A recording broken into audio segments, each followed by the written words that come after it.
Bien, les doy la bienvenida Bueno, a la clase número 5 del Seminario de Filosofías Políticas Críticas. Hoy Valeria y Agustina van a exponer alrededor de colonialidad y género de María Lugones. Entonces, sin más, ya les doy el piso a las chicas. buenos días a todos. Como decía Maca, vamos a estar exponiendo hoy Colonialidad y Género de María Lugones. María Lugones fue una filósofa argentina que nació en 1944 y falleció hace muy poquito, en 2020. Y antes de empezar con el artículo en sí, un brevísimo comentario del trabajo, de la vida y obra de esta filósofa que fue y sigue siendo, digamos, hoy en día muy influyente. En primer lugar, digamos, mencionar que fue una activista lesbofeminista, más allá de que haya sido una filósofa, y bueno, ella dedicó su pensamiento a todo lo que tiene que ver con las cuestiones de raza, clase, género. Y el artículo, de hecho, que vamos a ver hoy, comienza hablando de la relevancia, digamos, de las intersecciones entre raza, clase, género y sexualidad, como cuestiones que forman parte de una violencia que nosotros podríamos llamar estructural. Lugones tematizó sobre todo lo que conocemos como colonialidad de género, y hizo muchos aportes al feminismo decolonial. Bueno, Maca mandó varias notas que se publicaron, digamos, en el homenaje por su fallecimiento recientemente, y ahí se puede leer la gran cantidad de producción y de cosas que hizo a lo largo de su vida, entre ellas la fundación de una escuela en Nuevo México, de un taller de políticas de mujeres de color en Nueva York, donde sabemos que hay una enorme comunidad de personas negras que al día de hoy siguen siendo sistemáticamente discriminadas y oprimidas. Además de haber estado en los Estados Unidos, también vivió un tiempo en Bolivia. Bueno, la verdad es que es una pensadora muy interesante, no solamente en sentido teórico, sino también biográfico, pero bueno, no me quiero extender demasiado con esto, para que veamos bien en detalle el texto, que tiene muchas cosas para mencionar. Pero antes de meternos de lleno en el texto, eh, quisiera meterme un poco, digamos, en la genealogía, si se quiere, de la noción de interseccionalidad. Perdón, ¿ustedes ven bien la diapositiva? Porque yo tengo las ventanitas de ustedes, joya, perfecto. Bueno, esta noción de interseccionalidad que aparece al principio del artículo es un concepto que, si bien empezó a circular alrededor de los años 60, se le atribuye formalmente a una académica estadounidense que se llama Kimberly Crenshaw, que entre otras cosas desarrolló una teoría crítica de la raza y la introdujo a la teoría feminista. Entonces, a grandes rasgos, la idea de Crenshaw es que la cuestión de género y la cuestión de la raza están íntimamente relacionadas y son inseparables. Es decir, cualquier teoría feminista que no tenga en cuenta el problema de la raza, no solo es excluyente, sino que es insuficiente, ¿no? En muchos sentidos. Y lo mismo pasa con las iniciativas antirracistas que no tienen en cuenta la cuestión de género. Entonces, este concepto de interseccionalidad, según Crenshaw, señala las distintas formas en las que la raza y el género interactúan y generan, si se quiere, múltiples dimensiones que conforman las experiencias de las mujeres negras. Porque, como dice ella, en una obra que se llama Cartografiando los márgenes, interseccionalidad, políticas identitarias y violencia contra las mujeres de color, ella dice que la identidad se conforma en diferentes terrenos, es decir, que no podemos tratar de abarcarla desde un solo punto de vista, ya sea el de género, ya sea el de raza, sino que hay algo como que justamente se intersecciona ahí. Entonces, bueno, lo menciono más allá de porque Lugones arranca, digamos, el artículo hablando de la cuestión de la interseccionalidad, también la menciona a Crenshaw en un momento, entonces me parecía como interesante que tengamos esto en mente. Entonces, retomando, en Colonialidad y Género, Lugones recupera esta cuestión de la interseccionalidad, pero no para pensarla tanto en torno a la raza, sino a la colonialidad, que si bien son asuntos que sabemos que están íntimamente relacionados, obviamente no se los puede reducir a la misma cuestión. Es decir, no hay una misma manifestación de la cuestión racista en el norte global que la hay acá en el sur global.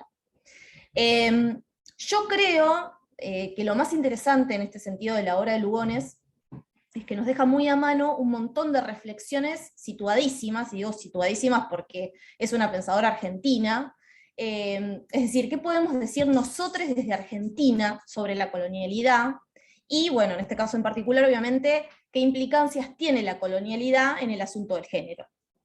Y lo que señala Lugones en primer lugar es que desde la interseccionalidad vamos a poder comprender mejor la indiferencia de los propios hombres racializados e inferiorizados hacia las violencias ejercidas en contra de lo que entra en la categoría mujeres de color, que es un término que remite, cito a Lugones, a la coalición orgánica entre mujeres indígenas, mestizas, mulatas y negras. Es decir, podríamos decir todas las víctimas de la colonialidad del género, pero no entendidas, dice ella, meramente como víctimas, sino como protagonistas de un feminismo decolonial.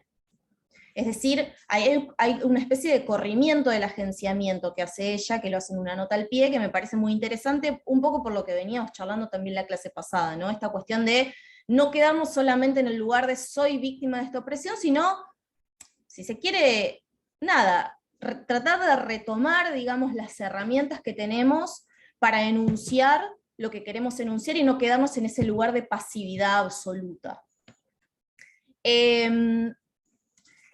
Entonces, en este sentido, lo que le interesa a Lugones es este fenómeno de perpetuación de las opresiones que el Estado y el patriarcado blanco ejercen contra los hombres no blancos, y que estos hombres, a su vez, ejercen contra las mujeres de color, y, dice Lugones, son completamente indiferentes a estas violencias. Porque evidentemente, entender cómo funciona eso, es decir, entender cómo se construye esa indiferencia, lo que nos va a permitir es reconocerla inexorablemente, ¿no? No poder hacer más caso omiso de ella, por decirlo de alguna manera. Entonces, lo que se propone Lugones es caracterizar lo que ella llama sistema moderno colonial de género. Y lo que permite esta noción de sistema moderno colonial de género es entender hasta qué punto opera la imposición colonial a la hora del sometimiento, ya sea de los hombres o de las mujeres de color. Entonces, este desarrollo teórico del sistema moderno colonial de género se nutre de dos fuentes principales. Por un lado, dice Lugones, de los trabajos sobre género, raza y colonización de los feminismos de mujeres de color estadounidenses, los feminismos de mujeres del tercer mundo y las versiones feministas de las escuelas Lat-Crit y Critical Race Theory, y por otro lado, del concepto de colonialidad del poder del sociólogo peruano Aníbal Quijano, que es el que se va a centrar sobre todo Lugones en este artículo, y lo va a explorar, sobre todo para criticarlo un poco y profundizarlo justamente, digamos, en miras de tratar de comprender cómo se entrecruzan la producción de la raza y la producción del género. Un poco al margen, algo que pensaba mientras leía el texto y esta idea de la producción de la raza y el género, me parece muy interesante pensarlos de esa manera, porque me parece que tiene que ver no con esta idea de, bueno, todo lo que es construido no es natural y lo podemos desarmar, porque en términos más prácticos quizás la identificación con una raza o con un género nos permite luchar, por ejemplo, por ampliación de derechos y por reconocimiento, pero sí me parece que nos permite repensar de alguna manera quién construye la raza, quién construye el género, tal como lo entendemos de manera hegemónica, si se quiere, y con qué objetivos, ¿no? Es decir, ¿somos nosotros quienes construimos nuestra raza y nuestra identidad, o es algo que históricamente se nos impuso desde afuera para usarlo como un pretexto, digamos, para ejercer violencia contra nosotros, para oprimirnos, etcétera? Porque quizás, digo, si pensamos desde ese nuevo lugar, si se quiere, podemos apropiarnos, como decía antes, de la agencia de esa construcción y reivindicarnos, no abandonando las nociones de raza y género, como hablábamos hace algunas clases, pero sí tratando de resignificarlas para hacer algo distinto de lo que se quiso hacer históricamente. Entonces, volviendo al texto, Lugones nos explica que Quijano, este sociólogo peruano, sostiene que el concepto de raza y el de género adquieren su significado en el marco del patrón del poder capitalista eurocentrado. Y este patrón de poder capitalista eurocentrado y global está estructurado en relaciones de dominación, explotación y conflicto entre quienes se disputan el control de distintos ámbitos de la vida, que para él van a ser el sexo, el trabajo, la autoridad colectiva, la subjetividad y la intersubjetividad, y los recursos y productos que tienen cada uno de estos ámbitos de la vida. Entonces, los ejes de la colonialidad del poder, que es de lo que habla Quijano, de esta cuestión de la colonialidad del poder, y de la modernidad, obviamente, ordenan, si se quiere, estas luchas, estas disputas por controlar cada una de estas áreas, y así todas las luchas que se dan para controlar el acceso sexual, junto con estos recursos y productos del acceso sexual, están, si se quiere, intermediariamente organizadas por los ejes de la colonialidad y de la modernidad. Es decir, en otras palabras, son inseparables, digamos. No se pueden examinar como si, por ejemplo, el ámbito del sexo o del género, Quijano va a hablar del sexo, pero podemos decir sexo-género, estuviese organizado de otra manera. Está organizado según los parámetros de la colonialidad. No obstante, digamos, Lugones lo que señala es que el análisis de Quijano se revela de alguna manera insuficiente. ¿Por qué? Porque presupone una comprensión patriarcal y heterosexual del problema que está tratando. Y lo que señala Lugones es que la organización social en términos de género no tiene por qué ser heterosexual ni tampoco patriarcal.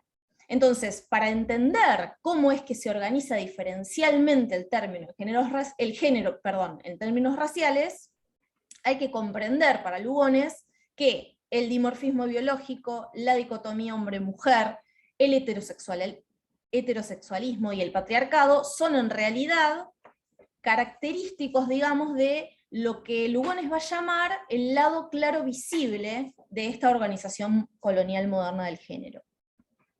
Como vamos a ver más adelante, va a haber otro lado, que es el lado oscuro oculto, digamos, de este sistema, ¿no?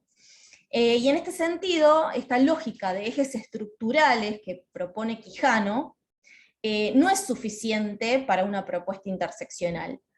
¿Por qué? Bueno, porque, como dice Lugones, cito, la interseccionalidad revela lo que no se ve cuando categorías como género y raza se conceptualizan como separadas una de otra. Por eso, la autodenominación que propone Lugones de mujer de color busca generar, si se quiere, una tensión con los términos raciales que se imponen por parte del Estado racista. Y en este sentido, el punto de vista de las feministas de color, como Lugones o como Crenshaw, es que estas categorías que se presentan siempre se terminan entendiendo como homogéneas, ¿no? Y lo que terminan haciendo es seleccionar a el tipo dominante como la norma. Entonces, por ejemplo, mujer selecciona como norma a las hembras burguesas blancas heterosexuales. Hombre selecciona como norma a los machos burgueses blancos heterosexuales. Negro selecciona como norma a los machos heterosexuales negros, etcétera, etcétera, etcétera.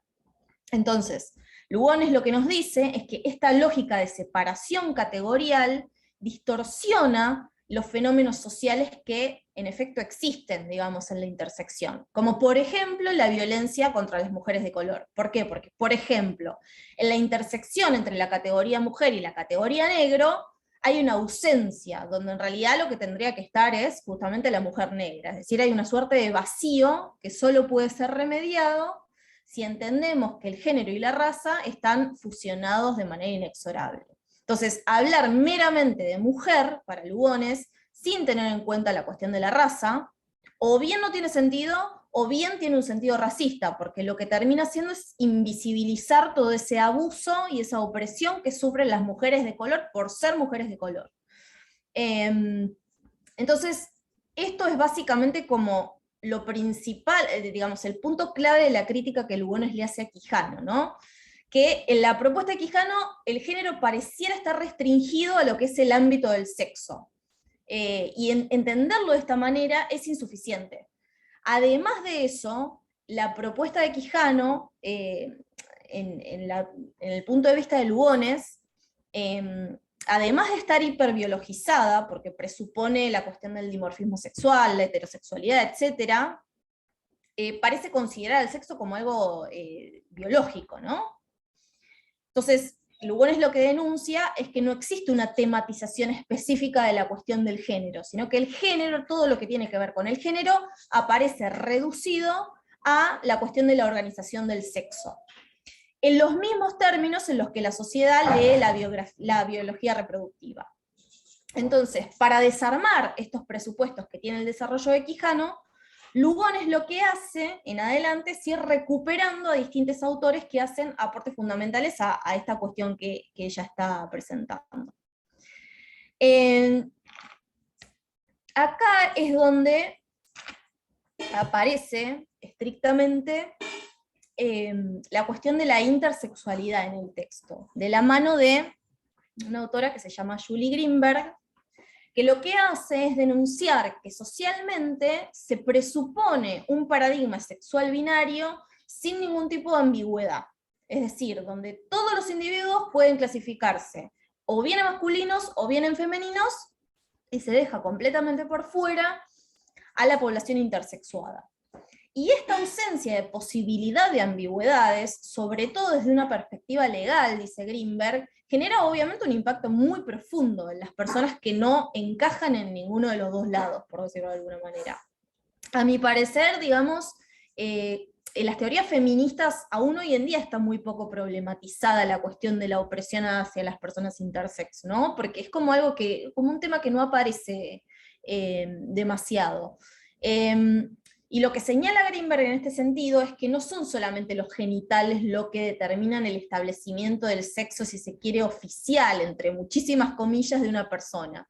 También están los cromosomas, también están las gónadas, también está la morfología, los patrones hormonales, el fenotipo, el sexo asignado, el sexo que la persona se asigna a sí misma. Entonces, en ese sentido, la biología, dice Greenberg, está completamente interpretada, y además de eso está construida quirúrgicamente, porque lo que sucede muchas veces es que a las personas intersex se las convierte, digamos, en machos o hembras a través de procedimientos quirúrgicos o bien hormonales. Incluso cuando escribe Greenberg, lo que ella señala es que la ley en Estados Unidos ni siquiera reconoce, digamos, el estatus de intersexuales, como algo que no existe directamente. Y estas apreciaciones, digamos, de Greenberg vienen a colación de la crítica que le hace Lugones a Quijano, porque retomando un poco lo que decía antes Lugones sobre el lado claro visible del sistema de género moderno colonial, hay quienes están, digamos, en este lado oscuro oculto del sistema, que no fueron necesariamente entendidos dentro del dimorfismo sexual. Y algo que señala que es muy interesante es que en muchas ocasiones los colonizadores llegaron a pensar que los indígenas americanos eran o bien hermafroditas o bien intersexuales, pero los propios intersex fueron reconocidos en muchas sociedades tribales antes de la colonización, sin haberlos digamos, clasificado según este patrón que les fue impuesto, digamos, en el proceso de colonización. Y entonces lo que nos dice Lugones es que hay que pensar cómo fue que sirvió la idea del dimorfismo sexual en favor de la explotación capitalista global eurocentrada. Porque en un ejemplo que recupera Lugones a través de otro autor, que es Michael Horswell, hay sociedades norteamericanas donde existe, por ejemplo, un tercer género que no remite al hecho de que haya, digamos, una especie de género adicional al de mujer y hombre, sino que lo que hace es romper, esta idea de tercer género lo que hace es romper, digamos, directamente con esta lógica bipolar del sexo y del género que va más allá del dimorfismo. En este punto, acá parece un poco igual, pensaba mientras leía el texto, lo que veíamos en el artículo de Luciano y Valeria, esta cuestión de que Lugones parece apelar a una especie de anterioridad, digamos, como más acertada, como esta cuestión de, bueno, hay algunos indígenas que no tenían esta división de género binario y vinieron los colonizadores y la impusieron, hay que retornar, digamos, a estas consideraciones. Es una crítica que se le puede hacer a Lugones, de todas maneras a mí me parece súper interesante, pero bueno. Lo que dice Lugones justamente es que como el capitalismo global se constituyó a través de la colonización, terminó introduciendo diferencias de género donde antes no había ninguna, o por lo menos no necesariamente se daba de esa manera. Por ejemplo, en la sociedad yoruba, que es un ejemplo que trae a colación Greenberg, el género y la subordinación de las hembras antes de la colonización occidental no era un principio organizador. Es decir, había muchas sociedades matriarcales o sociedades donde la homosexualidad y la intersexualidad eran reconocidas de manera positiva y no como algo excluyente, y el género en esas sociedades se comprendía de una manera mucho más igualitaria. Y esto para Lugones queda completamente por fuera del análisis que hace Quijano de la cuestión de la colonialidad. Y en este punto, Lugones recupera el trabajo de otra autora, que no sé cómo se pronuncia esto, así que pido disculpas por anticipado, Oyeronke Oyegumi, seguramente no se diga así, que es una académica feminista nigeriana, que explica lo siguiente, y acá la cito a esta académica. Ella nos dice: la introducción del sistema de género occidental fue aceptada por los machos yoruba, quienes así se hicieron cómplices, confabularon con la inferiorización de las anahembras. Por lo tanto, cuando pensamos en la indiferencia de los hombres no blancos a la violencia contra las mujeres no blancas, que es esto de lo que empezó hablando Lugones en el artículo, podemos comenzar a comprender parte de lo que sucede a través de la colaboración entre anamachos, es decir, machos anatómicos, y colonizadores occidentales contra las anahembras, que son las hembras anatómicas. Esta cita es de La invención de las mujeres, un texto de 1997. Por eso, entonces dice Lugones, este análisis es muchísimo más abarcador del que nos proponía Quijano, porque permite ver de qué manera se inferioriza la cognición, la política, la economía, y la situación en general de las anahembras respecto del control reproductivo. Desde otra perspectiva, hay una escritora, Paula Gunalen, que lo que señala es que el reemplazo de la pluralidad espiritual ginecrática, es decir, la idea de muchas tribus indígenas americanas de que la fuerza primaria del universo es femenina, lo que aconteció, digamos, durante la colonización es que se reemplazó esta espiritualidad ginecrática por el ser supremo masculino del cristianismo, y que esto sirvió como una herramienta muy poderosa para someter a las tribus indígenas. Entonces, en este sentido, la inferiorización de las mujeres indígenas a través de lo que ella llama la desginecratización es completamente indisociable de la cuestión de la dominación y de la transformación de la vida tribal precolonial. Entonces, lo que hizo, digamos, el colonizador blanco de alguna manera es cooptar a los hombres colonizados de las tribus para que ocuparan roles patriarcales cuando se convirtieron, digamos, en un pueblo sometido. Entonces, entender qué lugar tenía el género en las sociedades precolombinas permite entender, que es un poco, digamos, la intención de Lugones en este texto, entender como realmente en profundidad cuáles fueron los cambios que introdujeron los procesos del capitalismo colonial moderno, como ella lo llama. Y bueno, aparece una vez más esta cuestión de apelar a un antes de la colonización, a un origen que presuntamente es puro, incontaminado, digamos, que también es problemático en los respectos que estuvimos discutiendo, pero bueno, acá lo que nos señala Lugones, que de todas maneras me parece importantísimo, es esto, que la cuestión del género no se puede separar de la cuestión de la colonialidad, y nos permite entender, sobre todo a nosotros que somos latinoamericanos, por qué nuestros feminismos tienen que ser decoloniales, y no se pueden restringir al área del género o del sexo como proponía Quijano, porque la imposición del sistema de género que denuncia el feminismo fue justamente constitutiva de la colonialidad del poder y viceversa. Por eso Lugones nos habla de un sistema de género colonial moderno. Por último, Lugones denuncia que los feminismos del siglo XX no explicitaron en general estas conexiones entre el género, la clase y la heterosexualidad como racializados, ¿no? ¿Por qué? Porque solamente tienen en cuenta la construcción de la mujer blanca y burguesa, como si todas las mujeres fuéramos blancas y burguesas. Entonces, esta equiparación de la categoría, si hablamos en los términos que hablamos hace un rato, esta equiparación de la categoría mujer blanca y la categoría mujer que efectúa, digamos, el feminismo hegemónico blanco, esta falta de interseccionalidad en el feminismo blanco que denuncia Lugones, lo que termina provocando es que las opresiones de género de las mujeres de color no sea tenido en cuenta en absoluto. Y que las feministas asumieran, digamos, una hermandad, una sororidad ya existente solamente por el hecho de la cuestión de género, es decir, somos todas hermanas, somos todas sororas porque somos todas mujeres. Y hay un montón de cosas que se borran ahí.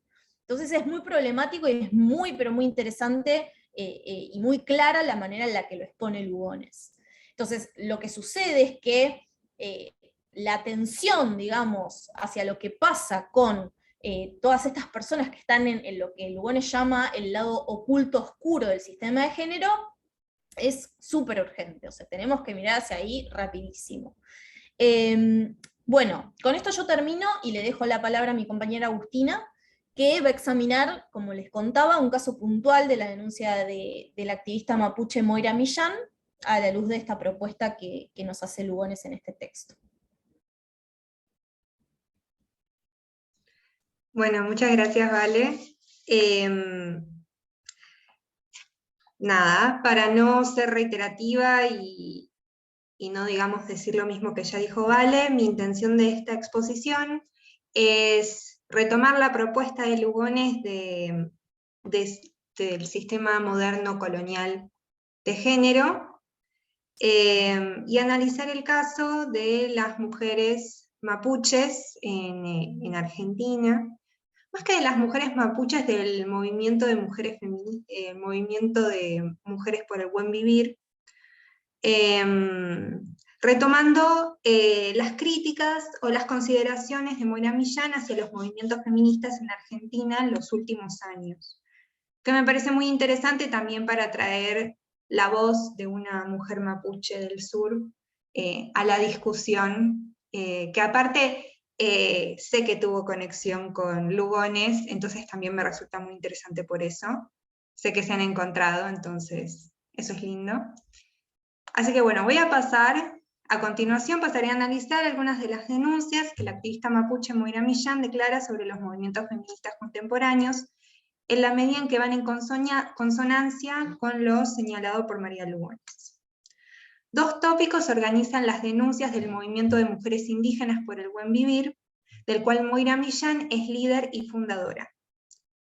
Por un lado, la particular violencia que ellas soportan por ser mujeres e indígenas. Por otro lado, el rostro femicida del modo de producción encarnado por las empresas extractivistas. Paso a señalar que los dichos de Moira Millán los tomé de un texto de Soria Sofía, o Sofía Soria, que se llama ¿Qué les hacen las mujeres indígenas a las políticas feministas? Un texto súper interesante de bueno, una investigadora argentina del CONICET, así que no quería dejar de mencionarla. Y dice, el 21 de abril del 2015, Moira Millán decía en una entrevista para Página 12, nosotras denunciamos femicidios porque no son situaciones particulares de violencia machista doméstica, sino de una planificación intrínsecamente vinculada con las corporaciones extractivistas, mineras, petroleras, forestales contra las mujeres. Luego, en 2016, declara para Mapu Express. Nosotras hablamos de femicidios indígenas. Este es un concepto que señala otra categoría de crímenes contra las mujeres. Pero a diferencia del femicidio, esta encierra no solo la violencia machista canida en una sociedad patriarcal, sino que además aparece la violencia racial institucionalizada. Es decir, es una forma de exterminio elaborada, pergeñada y desarrollada bajo el amparo e impunidad del Estado. Las hermanas guaraníes de la provincia de Misiones están en este momento sufriendo asesinatos y mutilaciones por parte de sicarios que vienen desde Paraguay, contratados por las empresas extractivistas, entre ellas Alto Paraná. Lo terrible es que ya nada nos sorprende, ni aún estas aberrantes formas de despojo. Pero sí duele muy profundamente que a nadie le importe las muertes de nuestras hermanas a lo largo del territorio, que no le importe a la sociedad argentina que se mutile, se viole y se asesine a jovencitas o ancianas, todas desde formas similares por el solo hecho de defender su territorio. Ese otro país que se oculta, que se niega, que se despoja y se lo asesina sin ser nombrado, sin ser visto, sin ser llorado ni lamentado. El país de las mujeres tierra asesinadas en nombre del progreso capitalista. Es decir, el movimiento de mujeres indígenas por el buen vivir denuncia una forma de violencia organizada que implica tanto machismo como racismo, en la medida en que se ejerce para imponer por la fuerza un sistema civilizatorio, patriarcal y racista. Así, en un marco de intensificación de los conflictos debido al avance de la frontera extractivista, mujeres de distintos pueblos se han organizado en alianza política para combatir el avance sobre sus territorios, conformando el movimiento de mujeres indígenas por el buen vivir. Lo que las une es justamente el colonialismo, que bajo sus diversos rostros y etapas históricas ha dejado huellas en la experiencia de esas mujeres y los pueblos a los que pertenecen. Esa huella, sellada, como dice Moira, en dolores y penas compartidos, declaración que hizo para La Tinta en 2017, en la extracción de los recursos naturales y en la multiplicación de los conflictos territoriales. Perdón, me interrumpe el gato. Constituyen la referencia de un decir que impugna un modelo civilizatorio. Este movimiento busca no ya comprender al colonialismo como un momento histórico particular, sino que denuncia su actual configuración global y local. No se trata de comprender al sistema moderno colonial como un suceso que una vez pasó, sino denunciar las implicancias que éste infringe en nuestro ahora. El modelo civilizatorio persiste y con él su violencia patriarcal, eurocentrada y racista. En 2018, Moira denuncia: ayer en La Plata no se aprobó nuestro pedido que el Encuentro Nacional de Mujeres sea plurinacional. Tampoco se nos incorporó como comisión plurinacional. Y una vez más pasamos a ser clandestinas en un espacio en el que se pregona que estamos todas. Nos violan, nos golpean y nos matan desde el Estado, también los sicarios de las empresas extractivistas.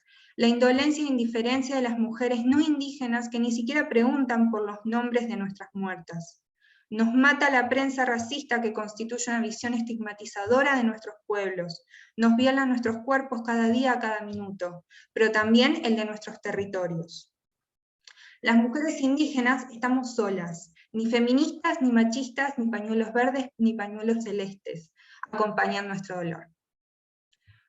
A partir de estos discursos, considero puede comprenderse más claramente lo que María Lugones busca explicar cuando habla de que no se puede comprender a la mujer racializada si no es a partir de la interseccionalidad de raza y género.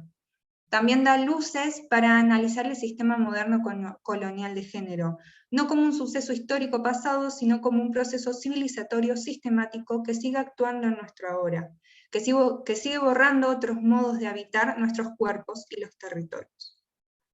Como conclusión, quería plantear dos problemas que considero que esta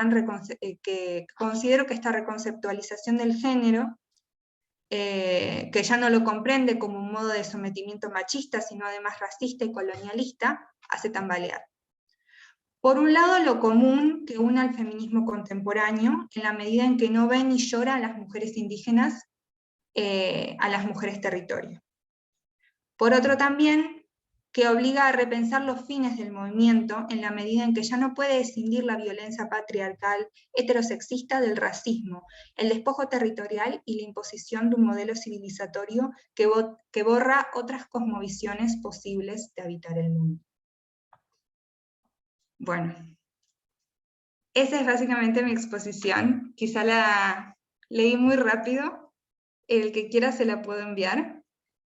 Pero me interesaba, ya esto por fuera del texto, creo que de lo que más me impactó del texto de Lugones tenía que ver cómo el género actúa también como borramiento epistémico, ¿no? Como conocernos a nosotros mismos. Y cómo el Estado sistemáticamente reproduce este borramiento epistémico. Y entonces también se entiende a la colonialidad ya no esto como un suceso del pasado, sino como un sistemático sistema de dominio y y de sometimiento. Así que nada, hay como mucho para sacar de ese texto. Yo lo leí varias veces y siempre encuentro cosas para sacarle, me interesa muchísimo. Y también me hizo replantearme muchas cosas del feminismo, así que nada, gracias por ponerlo en el plan del taller.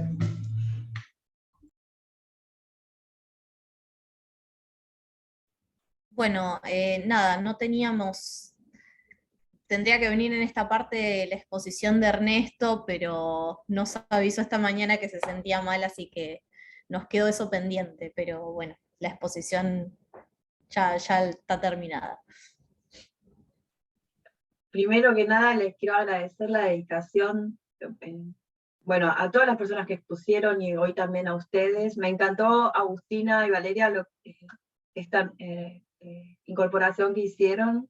Y entonces ahora, para armar la discusión, se me ocurre lo siguiente. Primero, ustedes dos, Vale y Agustina, si quieren agregar algo, Agu, por ejemplo, dijo que hay un montón de cosas para sacar y que siempre ve algo nuevo cada vez que lo lee. O sea, si querés hacer un punteo mínimo, tipo agenda de debate, podés hacerlo. Y luego hacemos, como siempre, con manitos y comentarios para ordenar un poco la discusión. Yo también quería después tirar algunas líneas críticas, pero prefiero hacerlo después de que termine el debate, como para no marcar yo demasiado la agenda. De vuelta, muchas gracias por traer el movimiento de mujeres indígenas por el buen vivir. Me pareció súper enriquecedor cómo pudiste combinar los aspectos conceptuales y teóricos de Lugones con estas declaraciones, y me parece que encaja perfectamente como análisis filosófico el ejercicio que hicieron las dos. Así que bueno, sin más, primero, cualquiera de ustedes dos que quiera plantear esto, ¿no? Unos puntos para armar el debate a partir de las lecturas que hicieron, pueden hacerlo. A mí, ay, perdón, ¿querés hablar? No, sí, súper rapidito. A ver, puntos que me resultan interesantes que trae Lugones, que me parecen problematizan el feminismo contemporáneo, implican esta reconceptualización del género necesariamente te obliga a no pensar el género por fuera de la imposición colonialista, pero también el sistema civilizatorio, ¿no? Es como sistemáticamente, no sé, a mí me lleva instantáneamente a volver a pensar la naturalización civilizatoria, el desarrollo, y que el desarrollo va acompañado de extractivismo, que va acompañado de la destrucción de los territorios donde justamente viven estos pueblos. Entonces, en algún punto, plantear esta discusión y al mismo tiempo a mí me genera problemas, ¿no? Porque si no también caemos en quizá el feminismo tiene que ocuparse de todo, no sé, de repente me lleva a eso, ¿no? Creo que eso, como punto de discusión, me resulta hoy interesante discutir eso.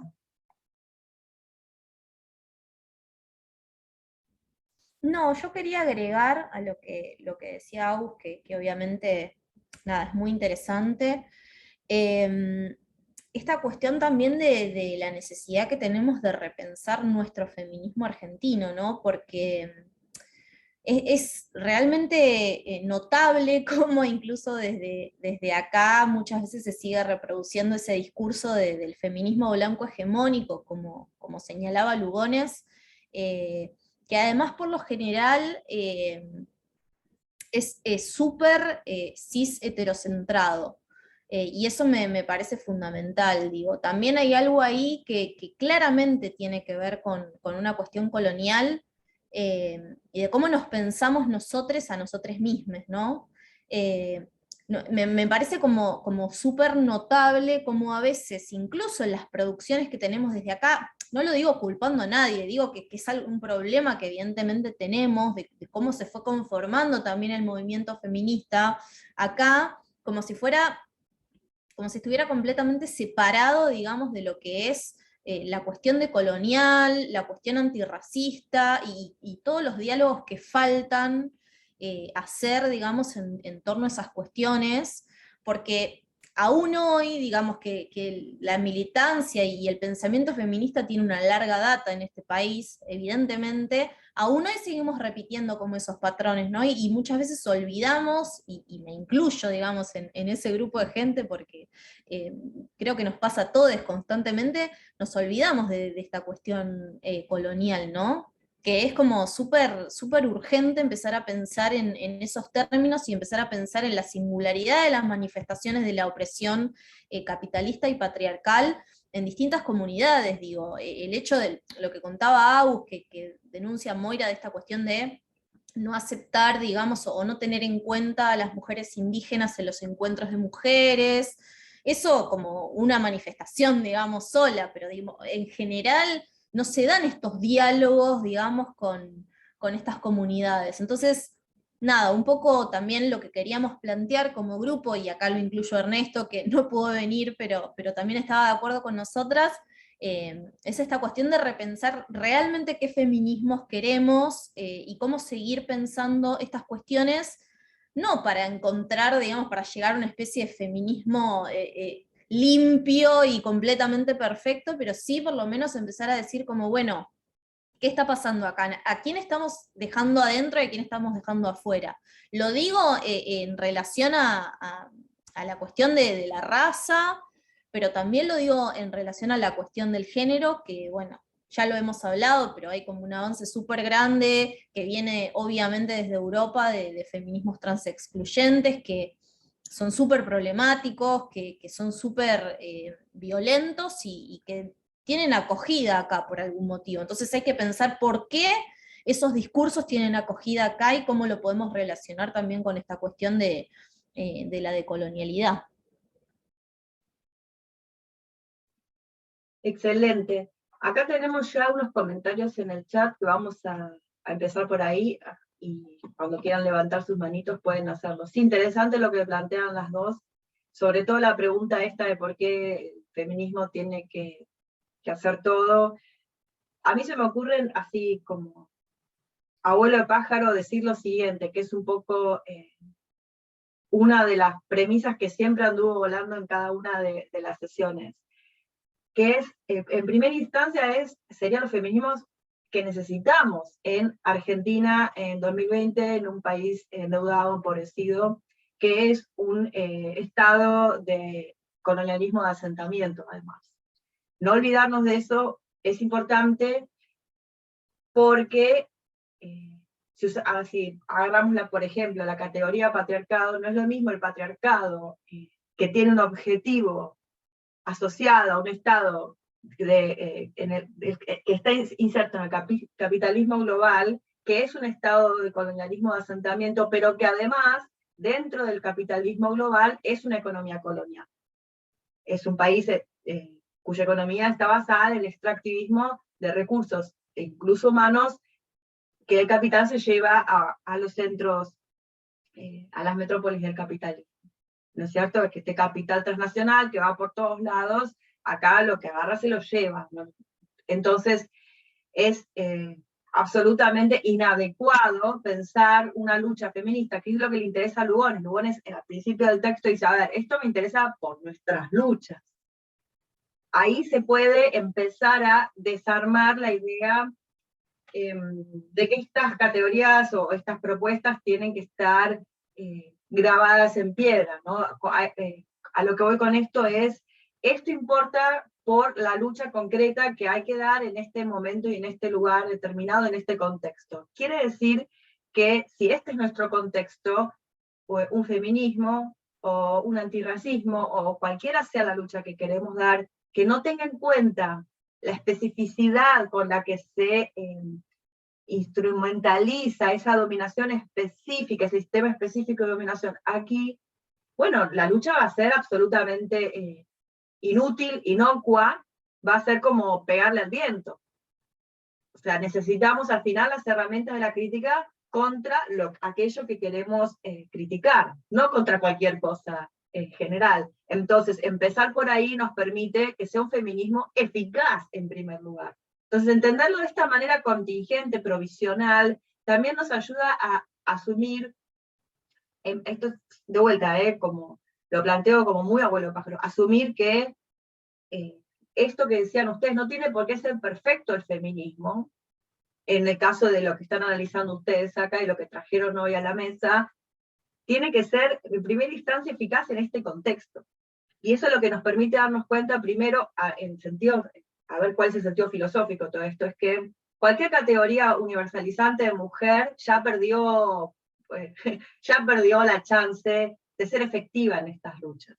Si empezamos por decir mujer y pretender que somos hermanas y la sororidad, entonces analizar cómo ese discurso hace ruido contra nuestro contexto determinado. No quiere decir que el feminismo tenga que hacerse cargo de todo, quiere decir que cómo va a haber un feminismo que no incluya categorialmente, en el sentido en que lo usa Lugones en el texto, ¿sí? Que ella hace una nota de pie, todo al respecto, que incluya categorialmente a las mujeres del color, ¿sí? Ese es el tema central en un contexto de un estado de colonialismo de asentamiento, donde la racialización cumple estos objetivos de dominación y objetivos de extractivismo económico. O sea, es absolutamente ridículo pensarlo cuando te queda tan claro, cuando ella lo plantea tan claro.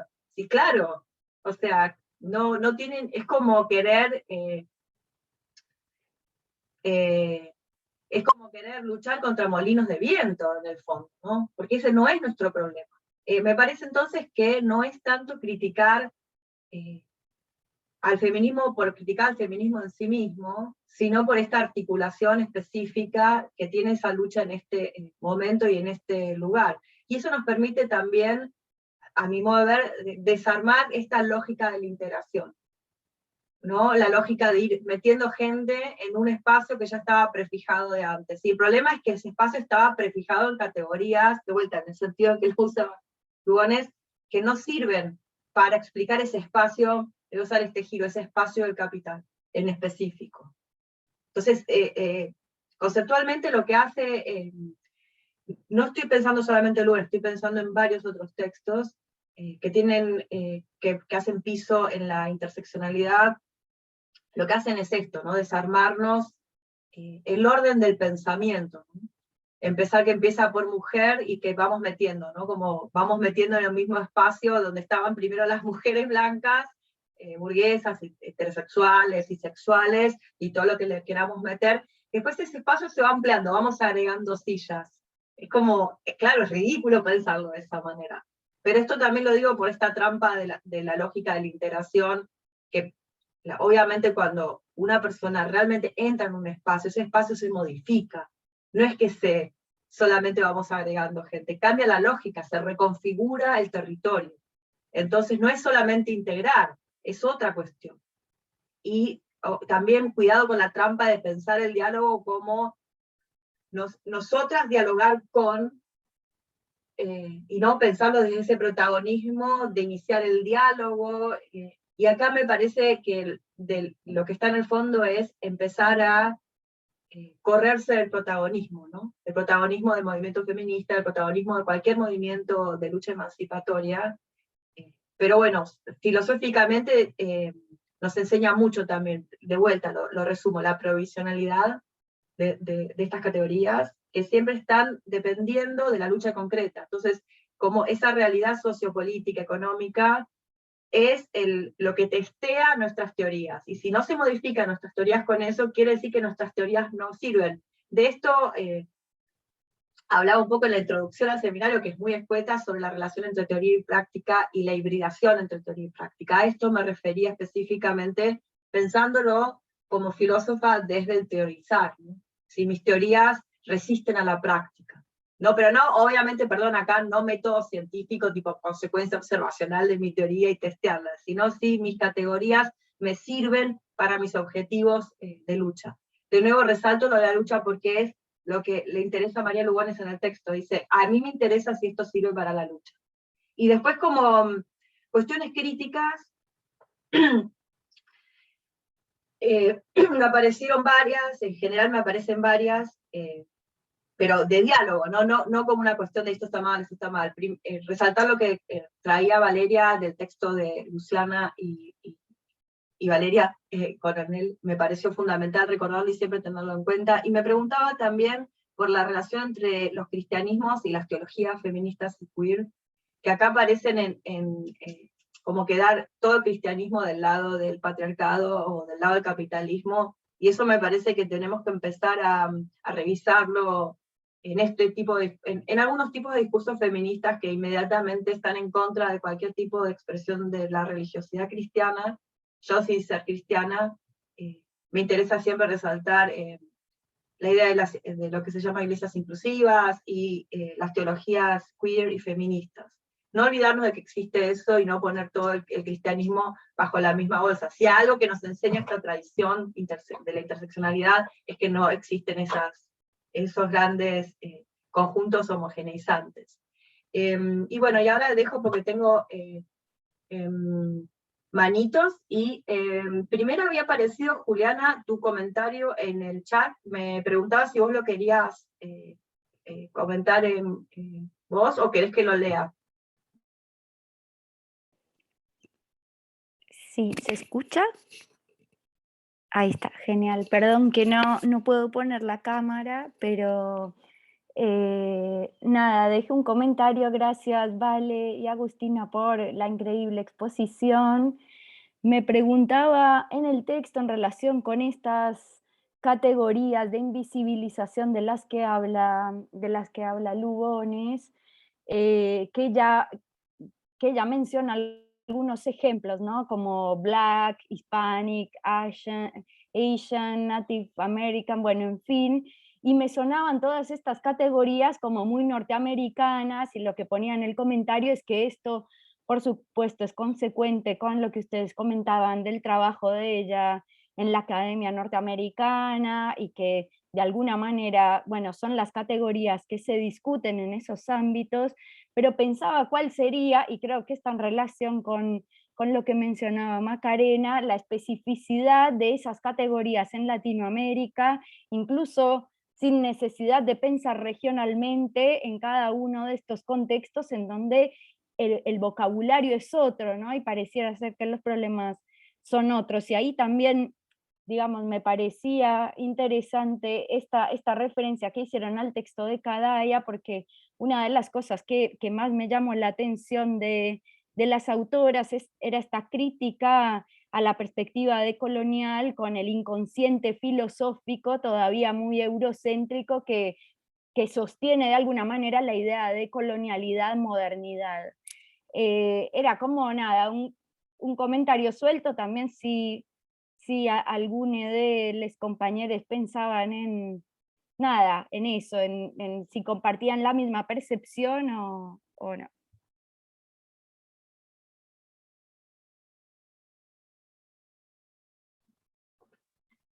Excelente, Juliana, tus comentarios. Yo comparto la misma percepción con Juliana, no sé ustedes. Creo que tenés mucha razón, y bueno, también por eso me interesaba mucho el texto de Luciana Cadaya y Valeria Coronel, porque nos recuerdan esto, y cómo nuestro propio inconsciente colonial a veces, como se suele decir en Argentina, le hace el juego a la derecha.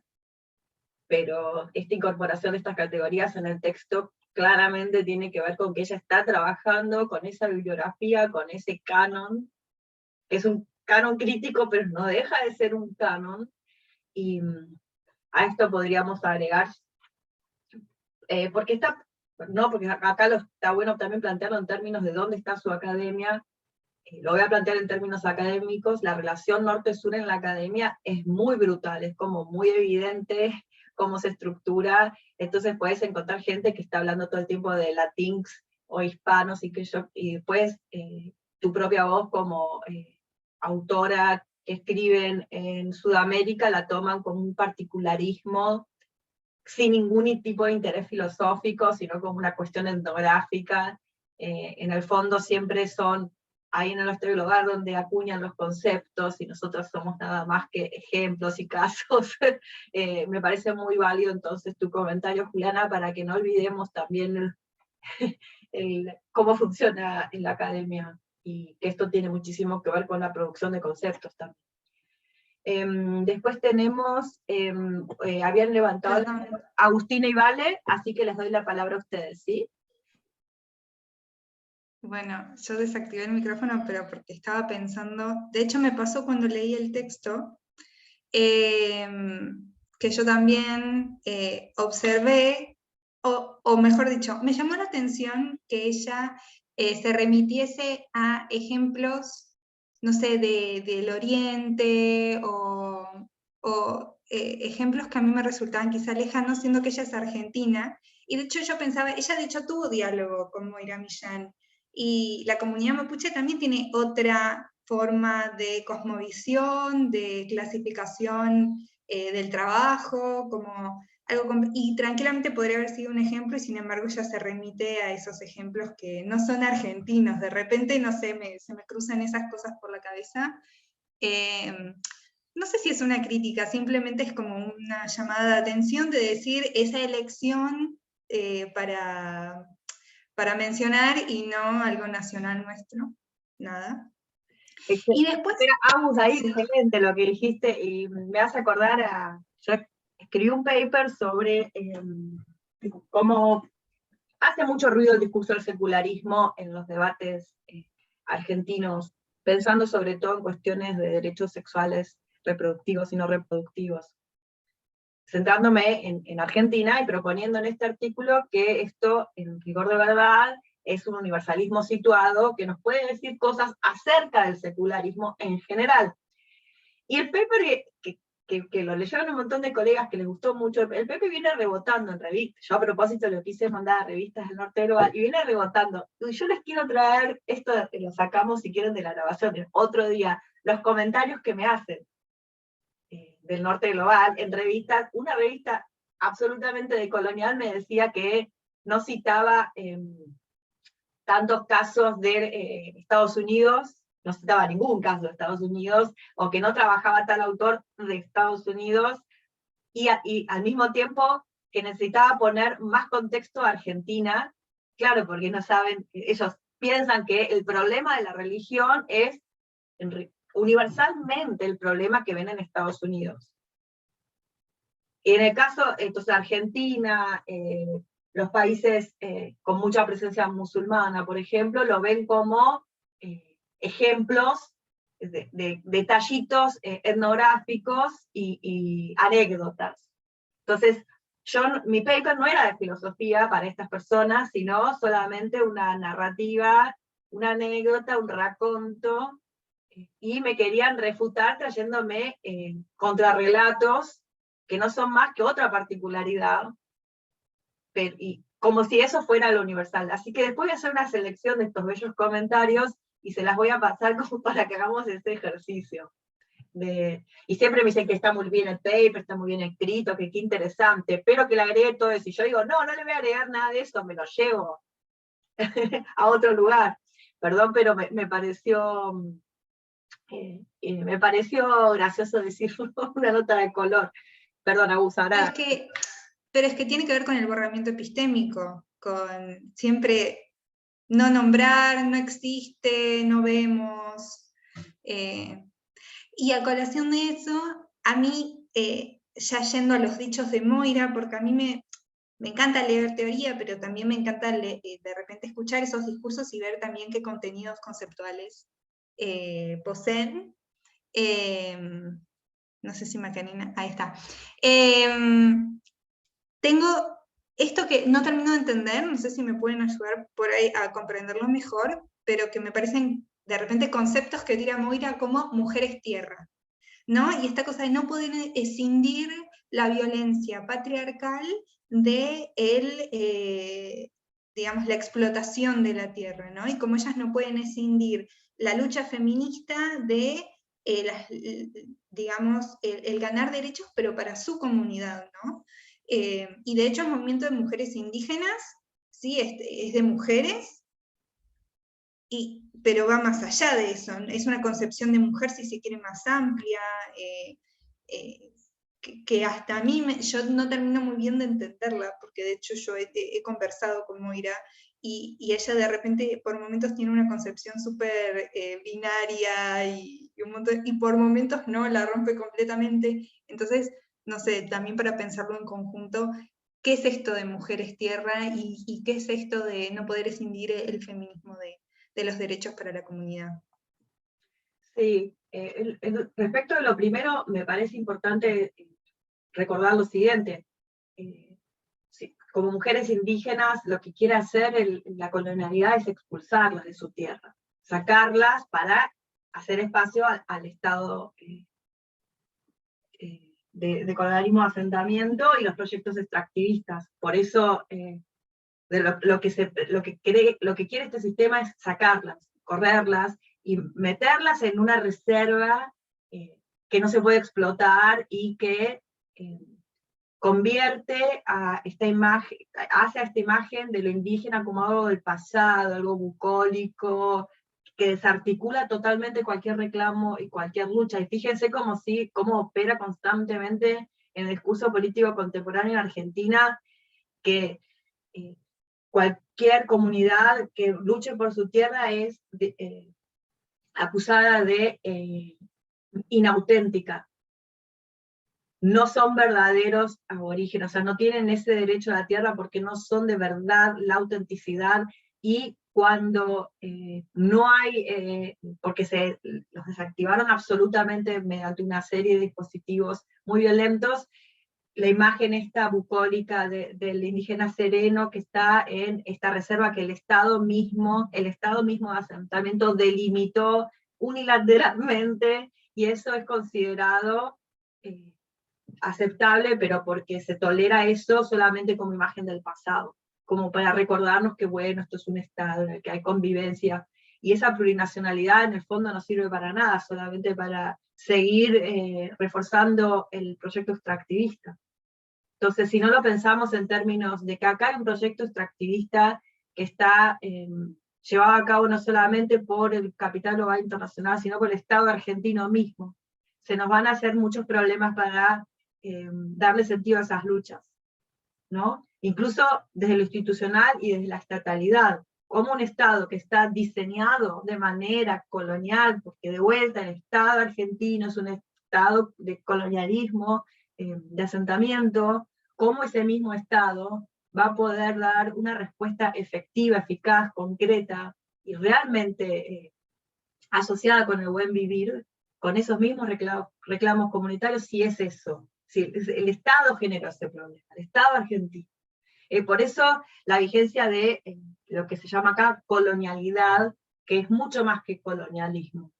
Pero por supuesto que esto también es difícil de pensar, porque nos pone a nosotras, las mujeres blancas, en Argentina, en un lugar que no es tan cómodo de ocupar si queremos seguir, las mujeres blancas quieren pensarse como puras víctimas de la violencia patriarcal, acá descubren que además ocupan lugares de privilegio que no merecen, etcétera, y de los que se benefician continuamente. Entonces el Estado no tiene la misma relación con una mujer blanca que es víctima de la violencia patriarcal respecto de su pareja, que el feminicidio, que es otra categoría que implica una estatalidad funcionando ahí, de una mujer a la que se la violenta porque se la quiere sacar de su tierra.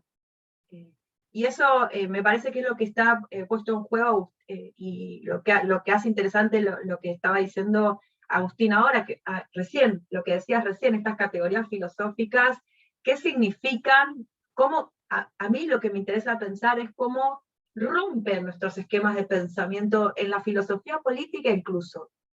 Como esa categoría que está ahí puesta en un discurso que está quizás recabado en una nota periodística, de repente te sentás 2 minutos a pensarla y te rompió tu concepto de estatalidad. Y ahí me parece que la tarea también es escuchar muy finamente esos conceptos y poder ver cómo se reelabora después todo el resto del sistema, con el que estamos nosotras acostumbradas a pensar en Juan, en la carrera, en la academia, ¿no? Perdón, ya me callo. Ahora, Vale, y después tengo, sí, Nina, Marta, después de Valeria, Luciana, y después tengo a Nina y a Marta. ¿Les parece bien ese orden? Ahí, Vale, te doy el piso. Dale. No, en relación con lo que venían hablando recién, esta cuestión y también de un comentario que dejó Micaela en el chat, muy interesante, bueno, lo leo, dice que una compañera de filo que escribía para Afroféminas decía que no es relevante nombrarse como mujer latinoamericana, porque para ella lo válido es la cuestión de raza y no del lugar de nacimiento, ponele. Y en este sentido, en consonancia con lo que venían diciendo, hay otro término que a mí me parece como capaz un poco más, no sé, es un término que se viene usando hace un tiempito. No es que quiera reemplazar al término de interseccionalidad, pero propone una alternativa que es el de multidimensionalidad. ¿Por qué lo digo? Porque un poco en relación a lo que decía Micaela en el chat y lo que venían diciendo ustedes recién, en efecto, digamos, yo soy una mujer blanca, no soy negra. Y en ese sentido, por más que sea una mujer latinoamericana, no es lo mismo ser una mujer latinoamericana blanca que ser una mujer latinoamericana negra. Y obviamente hay cosas, algunas opresiones y algunas violencias que por el hecho de ser latinoamericana y no ser negra, yo nunca voy a sufrir y nunca voy a experimentar. Sí, tal vez me toca tangencialmente como nos toca a todos por vivir en Latinoamérica, pero eso no significa que podamos tampoco arrogarnos la experiencia de comunidades negras latinoamericanas, por ejemplo. Entonces, en ese sentido, a mí lo que me parece interesante de la idea de multidimensionalidad es que permite de alguna manera, a mi entender, como comprender que capaz hay cosas que en efecto no se interseccionan en nuestro caso, ¿no? O sea, por más que seamos latinoamericanos, si somos blanques, hay cosas que no vamos a sufrir o que no las vamos a experimentar, y que en ese sentido lo que tenemos que hacer es tratar de ponernos en diálogo con lo que dicen esas comunidades negras latinoamericanas, pero que en efecto probablemente sean cosas que nosotros no tenemos en cuenta, y que no todo, digamos, puede caer bajo la misma bolsa de, bueno, soy latinoamericana, entonces estoy oprimido de la misma manera que está oprimido una persona que pertenece a una comunidad indígena, porque en efecto no, e incluso si vamos más, digamos, como a lo regional o a lo nacional, incluso no es lo mismo la manera que se tiene de habitar los feminismos desde Buenos Aires, digamos, desde Capital Federal, a cómo se experimenta de repente en una provincia del norte. Digo, hay como un montón de cuestiones para pensar en torno a eso.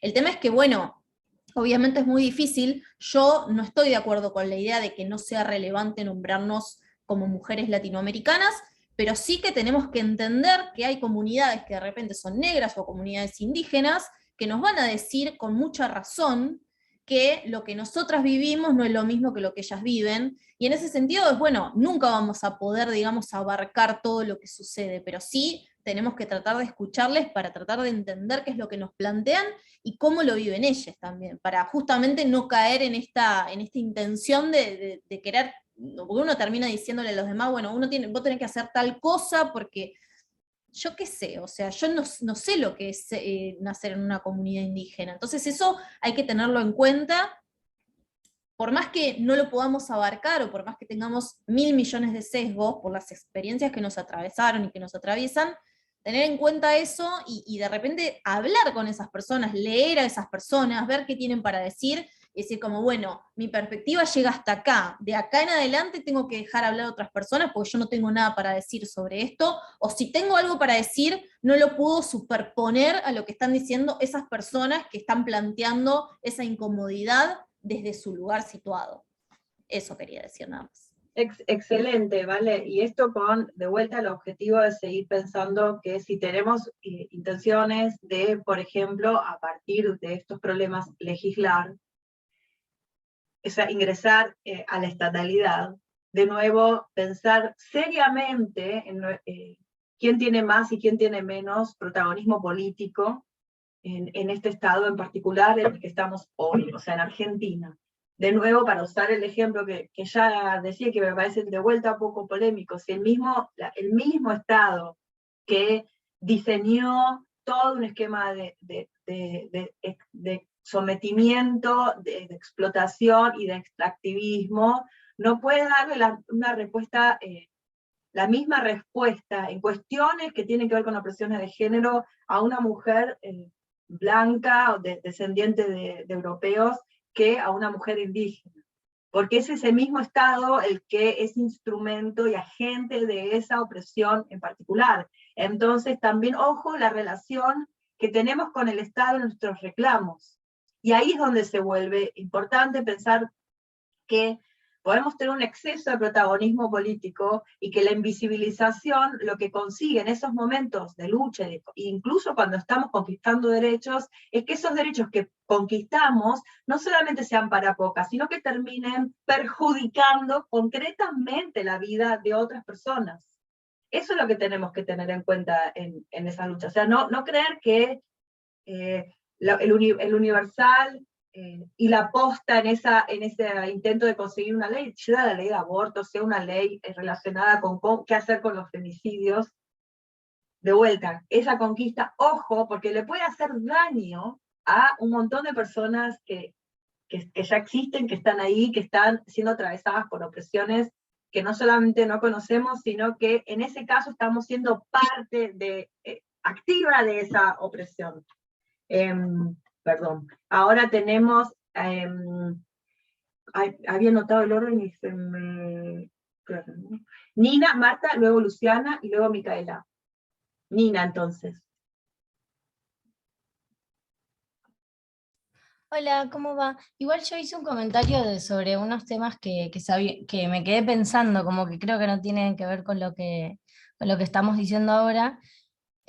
Así que nada, creo que como que no tiene mucho sentido traerlo, pero me quedé mucho pensando en esto que dijiste de que toda la cuestión acerca del territorio y sobre las culturas de los pueblos originarios, digamos, en este sentido, está como colocada en un pasado, en el imaginario, digamos, colonial, occidental, no como si estas culturas fuesen de un pasado, como estos pueblos, digamos, tuviesen un pasado remoto, del cual nosotros no podemos fechar, ni siquiera podemos como establecer ni historia tenemos una cosa así concreta para realmente tomar, sino como si nuestra cultura occidental estuviese situada en un presente y hasta en un futuro, ¿no? Como con la idea de progreso también, pero si bien no, como si estas identidades tuviesen, digamos, un pasado que no es digamos que no es ni el mismo que el que nosotros tenemos ahora, ni es nuestro presente y con el cual no podemos dialogar desde hoy en día a partir de sus propias problemáticas, o con sus identidades y sus historias, digamos, desde este presente, ¿no? Y me parece súper problemático eso, que situemos los pueblos originarios como algo del pasado anterior al Estado, cuando en realidad digamos, es un genocidio que sigue sucediendo y es una situación que sigue sucediendo. Entonces me parece súper problemático que estas cosas estén situadas en algo que estaba antes al Estado argentino, digamos, cuando siempre, ¿no?, se perpetuó esta diferencia y esta discriminación y esta violencia desde su inicio hasta hoy en día. Me parece re problemático. Y la verdad que no sabría cómo, me quedé pensando en cómo trabajarla, ¿no?, en la práctica feminista o en cualquier otro tipo de militancia que hoy en día podemos llevar a cabo.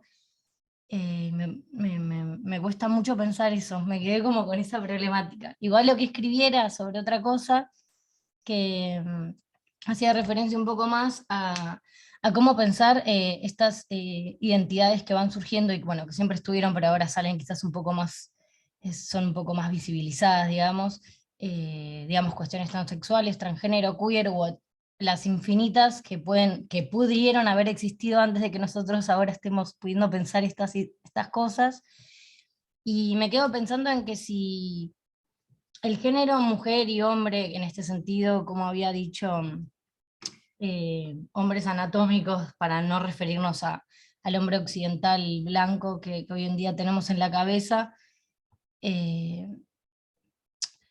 ¿cómo es si estos géneros estaban pensados y conceptualizados de otra manera y no de una manera tan binaria, ¿no?, que habían nombrado que había en algunos espacios culturales donde había otros géneros, digamos, o que no se daba tanta importancia a la diferencia sexo-género para construir una sociedad, cómo ahora nosotros quizás podemos servirnos de esas herramientas también para pensar nuestro presente y de alguna manera resignificar nuestras identidades socialmente, para pensar en los espacios transgénero diferentes que no pasen de una cismujer blanca u occidental a bueno, transhombre o no, lo opuesto, pero digo cómo pensar estas nuevas identidades si no se basan, digamos, con un fondo occidental cis blanco, ¿no? Pero igual eso es un comentario que me quedó pensando aparte. Muchas gracias. Sí, también recordar esto de que cuando decimos nosotros, quiénes es el nosotros, nosotros pensar, y recordar que las cosas que nosotros pensamos, que quizás no están pensadas, seguramente están pensadas, solo que nosotros no hicimos el trabajo de ir a buscar esos textos, muchas veces esas discusiones, por eso muy interesante lo que decías. Después tengo a Marta, en el chat estabas, Marta. Encontraba la manito. Bueno, un par de cosas. Primero, me parece que es muy importante tener en cuenta que en nuestro país en especial está absolutamente negada nuestro pasado multiétnico, como si hubiera sido un pasado y no un presente constante. De hecho, digamos, se hace mucha mención, por ejemplo, a la conquista del desierto en La Pampa, en Patagonia, pero no la conquista del desierto verde, que duró más de 100 años. Ahora está el juicio por la matanza de Napalpí, como muy tardío, pero que está reconocido porque realmente fueron una cantidad de etnias que se han desdibujado y de lenguas que se han perdido, y fue una lucha larguísima y que realmente se desconoce. Entonces ahí, digamos, nuestro país tiene una tradición, me parece, por el tipo de Estado y por el tipo de formación y por nuestra mirada siempre cipaya, digamos, con respecto a las poblaciones originarias. Hasta hace poco, digamos, se atribuía un comando en Londres, digamos, lo que pasaba en Esquel, por ejemplo. Entonces, me parece que en nuestro caso lo que se llama interseccionalidad hay que volverlo a poner en claro. ¿Por qué? Porque el Estado argentino tiene esa conformación. Hoy se llama básicamente extractivista, y en las luchas anti-extractivistas, tanto en Catamarca como en el sur, las mujeres han tenido un papel protagónico, porque este concepto de mujer-tierra y la violación del territorio y la violación de los cuerpos están íntimamente ligadas. Y me parece que si nosotros nos comparamos con Colombia, con Brasil, no tienen la luminosidad, digamos, que tienen otras etnias en otros países. Está totalmente opacada, negada. Entonces escuchar a alguien como Moira Millán es muy importante, porque ella trae otros conceptos, otra concepción de la vida, de la religión, de la relación con la tierra, la relación entre nosotros y nosotras, que es muy diferente y que hay que prestar atención. Con respecto a la crítica de los ejemplos de María Lugones, si bien es cierto, ella nació acá, gran parte de su carrera académica, por decir el 90%, transcurrió en Estados Unidos, entonces no se le puede increpar que los ejemplos que ella pone son los más cercanos. No es una crítica, Marta, no es una crítica, estábamos mencionando eso nada más. Y respecto a otros, sí, novedad, sí, tal cual. Igualmente, resaltemos, el discurso hegemónico no conoce eso, porque a veces se dice no se conoce, y sí, un montón de gente lo conoce, lo que pasa es que no está en el diario La Nación, digamos, pero, o en el Clarín, pero también cuidado con esto, ¿no? De no decir que algo es absolutamente desconocido, cuando hay un montón de gente luchando por esto y escribiendo un montón y haciendo cosas en los medios, porque si no queda como que no existe salud, pero en realidad sí existe y se conoce, se conoce mucho más quizás de lo que parece ser que se conoce. Claro. Pero por eso me parece que entre interseccionalidad y multidimensionalidad, la interseccionalidad me parece que afronta más la relación entre los distintos sectores que considerar que son muchos aspectos. ¿no? Me parece. Gracias. Cómo Sí, actúa por uno eso sobre decía otro. que los textos, estos para estudiar la cuestión de la interseccionalidad, después les voy a agregar una cosa más, que de un artículo de Fabiana Parra que salió en un dossier que hicimos, que analiza ella los antecedentes del concepto de interseccionalidad en determinadas luchas de diferentes colectivos. Gracias, Marta, por tus comentarios. Y ahora sí, sí, Luciana, ¿no? Ahora te toca, y después Micaela, y después Roberto. Gracias, bueno, buenísimas las exposiciones, gracias a las dos, muy, muy claras. No, lo mío, claro, viene un poco con tardanza porque se había planteado el tema alguien había preguntado en relación a la tierra, la relación entre la tierra y las mujeres, que forma parte del texto de Lugones y un poco lo que se viene hablando y discutiendo. Claro, y yo recuerdo una vez en una actividad que hubo, que habían mapuches que dijeron: nosotros no poseemos la tierra, nosotros somos la tierra, ¿no? Que la relación de propiedad no es la propiedad colonial que nosotros, ¿no?, tenemos como instituida, y en este sentido lo asocié esta pregunta de la tierra con este testimonio y el texto que tú dejaste, Macarena, de Taki Yan, que me encantó, ¿no?, donde los autores planteaban cómo esta expropiación, ¿no?, y esta concepción colonial generó un tipo de relación con la tierra, y podríamos decir con la propiedad propiamente, ¿no?, como mercancía, como algo que se compra y se vende, exactamente, ¿no? Berta Cáceres pone ahí una compañera, y cómo todo otro tipo de relación con la propiedad, digamos, ontológica en un sentido amplio, afectiva, queda totalmente desvalorizada, ¿no? Y no es por caer en un misticismo o en una cuestión romántica, ¿no?, pero cómo esta idea de la propiedad es tan fuerte en todo esto que estamos viendo, y cómo repensar, ¿no?, y este ejercicio de descolonizarnos supone también repensar la propiedad, ¿no?, repensar la propiedad en términos no coloniales. Claro, y ahí esta cuestión anticapitalista propiamente, porque no es una nostalgia, un romance de querer volver, sino realmente es, bueno, en qué medida, cuáles son los límites de la apropiación, en qué medida todo es, ¿no?, objeto de mercantilización.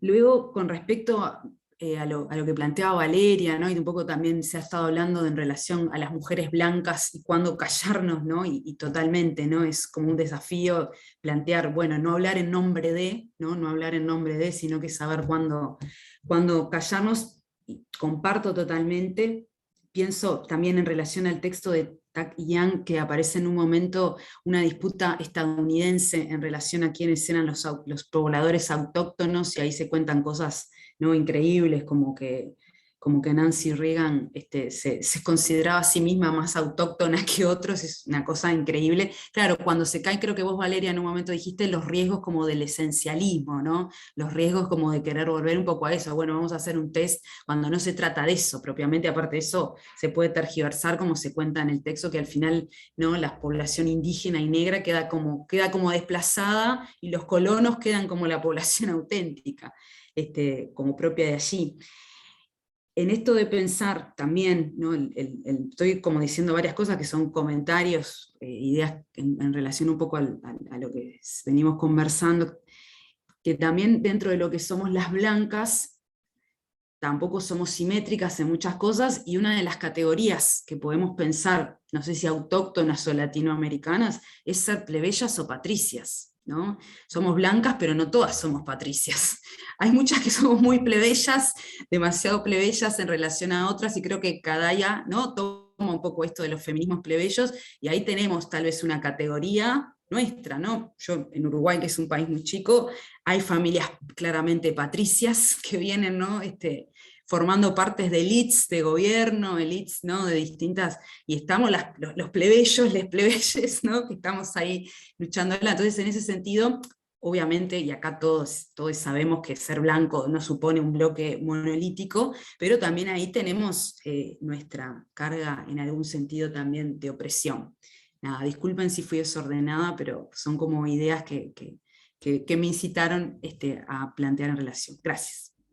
Excelente, Luciana, y qué bueno que trajiste la categoría de plebeyo y patricio, sobre todo, o gamonalismo podríamos también hablar, ¿no? En este sentido, recuperar la categoría de Mariátegui también. Una cosita que me parece que es central, que lo acaba de plantear Luciana, que también lo hemos repetido varias veces, que habló de la comodificación de la tierra, ¿no? Por esto de las mujeres tierra, lo que estábamos hablando antes. Y la comodificación de la tierra también es lo que permite conceptualmente, ese movimiento conceptual, que es un movimiento concreto que sucede en la historia y material, con muchas consecuencias muy concretas y materiales, es lo que permite conceptualmente también el extractivismo. Lo interesante es notar que la tesis de que la relación primigenia que tiene un ser humano con la tierra es de apropiación, es también una tesis datada y también con presupuestos no solamente ontológicos, filosóficos y metafísicos, sino también espiritualistas y místicos de una concepción determinada del cristianismo. Porque ahora también voy a traer un ejemplo de un discurso académico. Hay muchos papers y trabajos en el norte global sobre por qué está mal el colonialismo. Yo no estoy diciendo que esté mal que una persona europea, que ni siquiera salió del continente europeo, escriba sobre los males del colonialismo. Lo que estoy diciendo es que a veces no leen siquiera la producción por fuera de esas coordenadas. Bien. Hay varios papers muy conocidos de eso, y uno en particular en un momento decía que lo que está mal del colonialismo es que impide la independencia política, ¿no? la autonomía política. Basta vivir en América Latina para saber que tener un Estado soberano en los papeles no implica que se termine el carácter colonial de tu economía. Pero, bueno, esa es una barbaridad, burrada, producto de una mirada eurocéntrica, etc. Pero en este paper en que estoy pensando en particular, en un momento se decía que, bueno, que está pensando en ¿no? esta relación, lo que sucede en la teoría lockeana, ¿no? de apropiación, que la relación primera es la apropiación. Dice, bueno, pero la otra opción de los pueblos indígenas puede ser muy mística como para que se acepten el pluralismo liberal. Y, o sea, solamente el particularismo está del lado del concepto que está por fuera de Europa. Y no hay ningún particularismo místico, espiritual, religioso, incomparable, insostenible filosóficamente, porque la tesis de que la relación primera entre un ser humano y la tierra es de apropiación, es insostenible, filosóficamente, es mala filosofía, pero se la pasa como una verdad ontológica irrefutable, y bueno, una gran parte de la tarea que estas herramientas críticas que podemos sacar de estos textos, de vuelta, insisto con esto, después uno puede ir a Locke, puede ir al discurso de Monsanto, puede ir a cualquier tipo de análisis sobre la apropiación de la tierra, y descubrir que no se sostiene. No solamente decir, eso es imperialista, entonces no me gusta. No, mostrar detalladamente, ahí admito a alguien, desvelar el carácter absolutamente particularista y situado de algo que es absolutamente parroquial y se lo quiere hacer pasar por universal. Por eso siempre la importancia de provincializar el pensamiento europeo. Gracias, Luciana, excelentes tus comentarios, y de vuelta, qué bueno traer la categoría de plebeyo y patricio, porque a veces no se entiende bien en filosofía política el trabajo que hace esa categoría. Me parece que Luciana lo resaltó muy bien, el trabajo que hace esa categoría. Es una buena categoría para pensar lo político.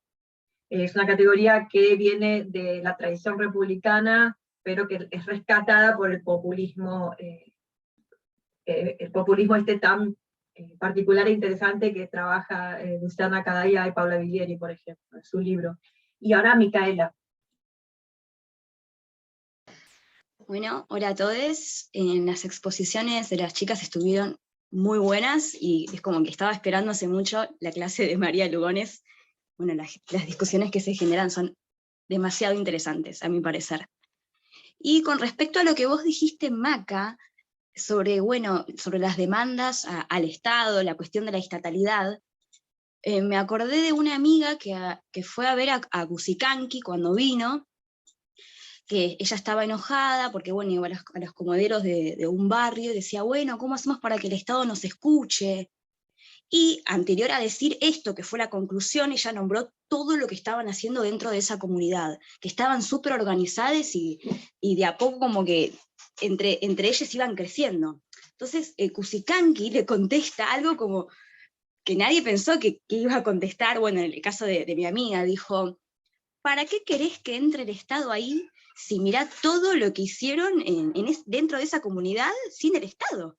Además, te tengo que decir lo que haría el Estado si entra ahí, como en un sentido negativo lo estaba diciendo.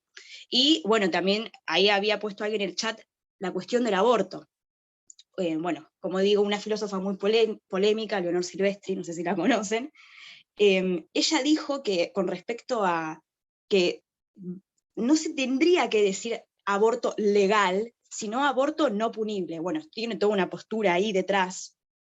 Y bueno, y ver qué es lo que estamos demandando cuando queremos que entre al Estado a las demandas. ¿Qué es una cuestión, como dice, no sé, Diana Mafia, de justicia redistributiva? ¿Qué es lo que estamos demandando? Por ejemplo, hace unos años la izquierda se opuso a la ley de paridad, porque dice que no va a solucionar la cuestión de, no sé, del machismo, que haya igual mujeres, igual hombres, no sé, en todas las actividades. Que, bueno, sí, está bien, pero me acuerdo que lo que había dicho en filosofía feminista Diana Mafia es que es meramente es una cuestión de justicia redistributiva, entre comillas, por género. No, obviamente que no se va a solucionar nada. Y bueno, y ahí la cuestión del Estado, de qué hacemos, se me generan también un montón de discusiones a tener en cuenta. Y nada, según esta filósofa, no es positivo que el aborto sea legal. Y es, no sé, la tiro nomás. Listo, saco. Gracias, Mica. Dos cosas se me ocurren. Primero, que la crítica a las leyes de aborto están muy trabajadas de feminismos marrones, feminismos negros, por argumentos que tienen ya décadas. Sugiero buscar eso antes que lo que hizo una persona blanca, pero porque realmente me parece mucho más interesante. Luego, respecto de lo que mencionabas de la paridad, fíjense que sí, la crítica, recuerdo, al menos la crítica que se articulaba en el foro público, en ese momento era que eso no iba a solucionar el machismo, lo cual era de una obviedad, ¿no?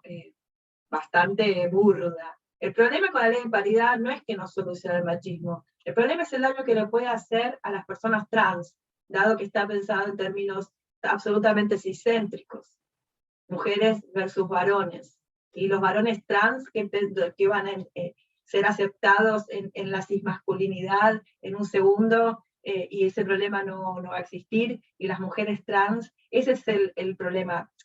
No que la ley de paridad en sí misma sea una porquería porque no soluciona el machismo, sino que al hacer esas leyes no podemos dar por sentado que la opresión de género máxima la viven las mujeres, punto, ¿no? Porque fíjense que siempre están las mujeres más, sin conciencia de que mujer cis es la categoría que está tomando el universal de mujer en ese caso. Es bastante desesperante que lo haga, y lo digo como persona cis. A lo que voy es, entonces, si podemos descentrar el foco, el protagonismo, como mujeres cis, descubrimos que la ley de paridad, de repente algo que parecía tener un efecto de justicia distributiva, en realidad tiene un efecto de injusticia opresiva y efectos excluyentes respecto de las personas trans. Entonces el centro del debate tendría que haber sido ese, y no si esa ley modificaba el patriarcado o no lo modificaba, ¿no? A eso voy, básicamente. Entonces, las feministas, lo que se llama las feministas de techo de cristal, van a pedir esa ley de paridad porque quieren estar en el directorio de X empresa, quieren ser CEO, pero eso también al mismo tiempo genera un montón de inconvenientes en los que esa persona no está pensando en el momento de ir a luchar por esa ley. Y por eso es que yo antes insistía, ojo, cualquier conquista que queramos hacer de derechos por medio del Estado, que yo creo que hay que hacerlo, ¿sí? No creo que no haya que ir a buscar leyes y que haya que tomar el Estado, yo creo que hay que tomarlo. Pero ojo, que cuando hay una injusticia y nosotros queremos solucionarla y pedimos una ley, ojo que esa ley puede legitimizar con todo el poder del Estado una injusticia que no estamos viendo. Y esto me parece que el caso de la paridad sirve para pensar específicamente como una ley que parece buena y parece divina y que todo el mundo tendría que estar de acuerdo, en rigor está operando injusticias ulteriores de manera muy dolorosa, porque ahora está el Estado por detrás de eso, no está el poder coactivo del Estado, hay una normatividad. Entonces, no todo es tan fácil como uno piensa. Yo le puse de titulito a uno de los puntos del programa, no todo es tan lindo como pensábamos, y ahí puse un texto de Blas Radi que habla específicamente de esto, y Blas va a venir a exponerlo, ese texto, así que después les digo bien qué día va a ser. El día que está el texto de Blas y Constanza Pagani, también va a venir Blas a exponer las tesis centrales de esta propuesta de él. Ese día va a estar imperdible, así que muchísimas gracias, Mica, tus comentarios siempre son muy interesantes. Y Roberto. Hola, ¿sí se escucha? Sí. Yo en paralelo con este seminario estoy cursando uno de la Cátedra Libre de Derechos Humanos acerca de derechos humanos, crímenes de lesa humanidad y genocidios. Y es impresionante cómo la bibliografía de este seminario da herramientas para, por ejemplo, a través de Susan Book-Morss, o en este caso de Lugones también me sirvió mucho, para pensar el concepto del genocidio, lo estrecho que es en cierta presentación, y las críticas con vistas a ampliaciones que se le pueden hacer desde estas herramientas críticas. Pensaba, por ejemplo, en los genocidios dentro de los genocidios, o las violencias diferenciales, en los genocidios que suceden a través de todos los genocidios. O sea, nosotros vemos varios genocidios en la cátedra, y como que hay violencias, y incluso me atrevo a decir genocidios, que se repiten en todos esos genocidios. Entonces también esta bibliografía digamos, me inspira mucho a pensar el concepto de justicia para una crítica hacia la justicia que está pensada, por ejemplo, en la Corte Penal Internacional, y me interesa mucho como seguir investigando en la línea de otras, otras nociones de justicia y de dónde parte la justicia, porque bueno, en la Corte Penal Internacional, digamos, de arriba hacia abajo, entonces quería pensar de abajo hacia arriba. Pero bueno, es algo para seguir pensando con el seminario, ¿no? Me falta como un montón de bibliografía, básicamente, y bueno, y casos, y investigación. Roberto, ahí tenés un tema de tesis, ¿no? Y quizás de centrar la justicia y pensar en términos de justicia, ¿no? Por eso en términos no ideales. Muy interesante lo que decís. Estaba escuchando hablar y pensaba, qué duro cursar ese seminario, va a ser durísimo, ¿no? Muy triste. Sí, sí, es una gran experiencia en términos de experiencia académica. Ese seminario no, Muy, como muy toca duro, dimensiones ¿no? que no tocan otras materias, y llama mucha atención también. Pero bueno, lo que decís me parece fundamental, eso, sí, pensar todos estos conceptos hegemónicos de justicia sirven para dar cuenta de todas las injusticias. Interesantísimo. Pablo. Hola. A ver cómo puedo organizar la idea. A veces a mí me preocupa un poco las conceptualizaciones que terminan siendo por ahí un poco en la línea de lo que planteamos. O sea, salir en búsqueda de algo que es positivo, pero al conceptualizarlo generar alguna consecuencia negativa. Está claro, y de hecho la ley, así, la última ley lo receptó, que la cuestión de la interrupción voluntaria del embarazo es una decisión personal de cada una de las portadoras, ni siquiera podría decir mujer, porque no sabemos la tecnología cómo va a ir avanzando, digamos, de las personas que llevan un bebé en su vientre. Pero la frase sin más, aborto legal, en términos comunicacionales podría traer consecuencias bastante complejas, porque el aborto en sí es punible. ¿Qué quiero decir con esto?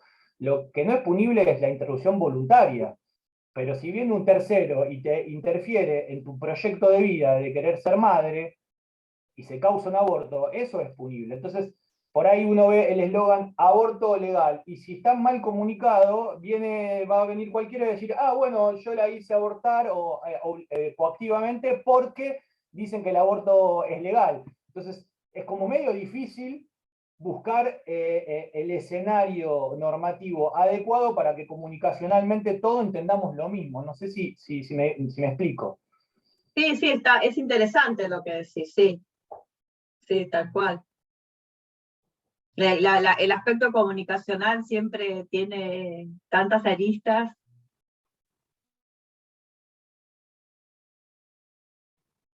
Gracias, Pablo, muchas gracias por tu comentario.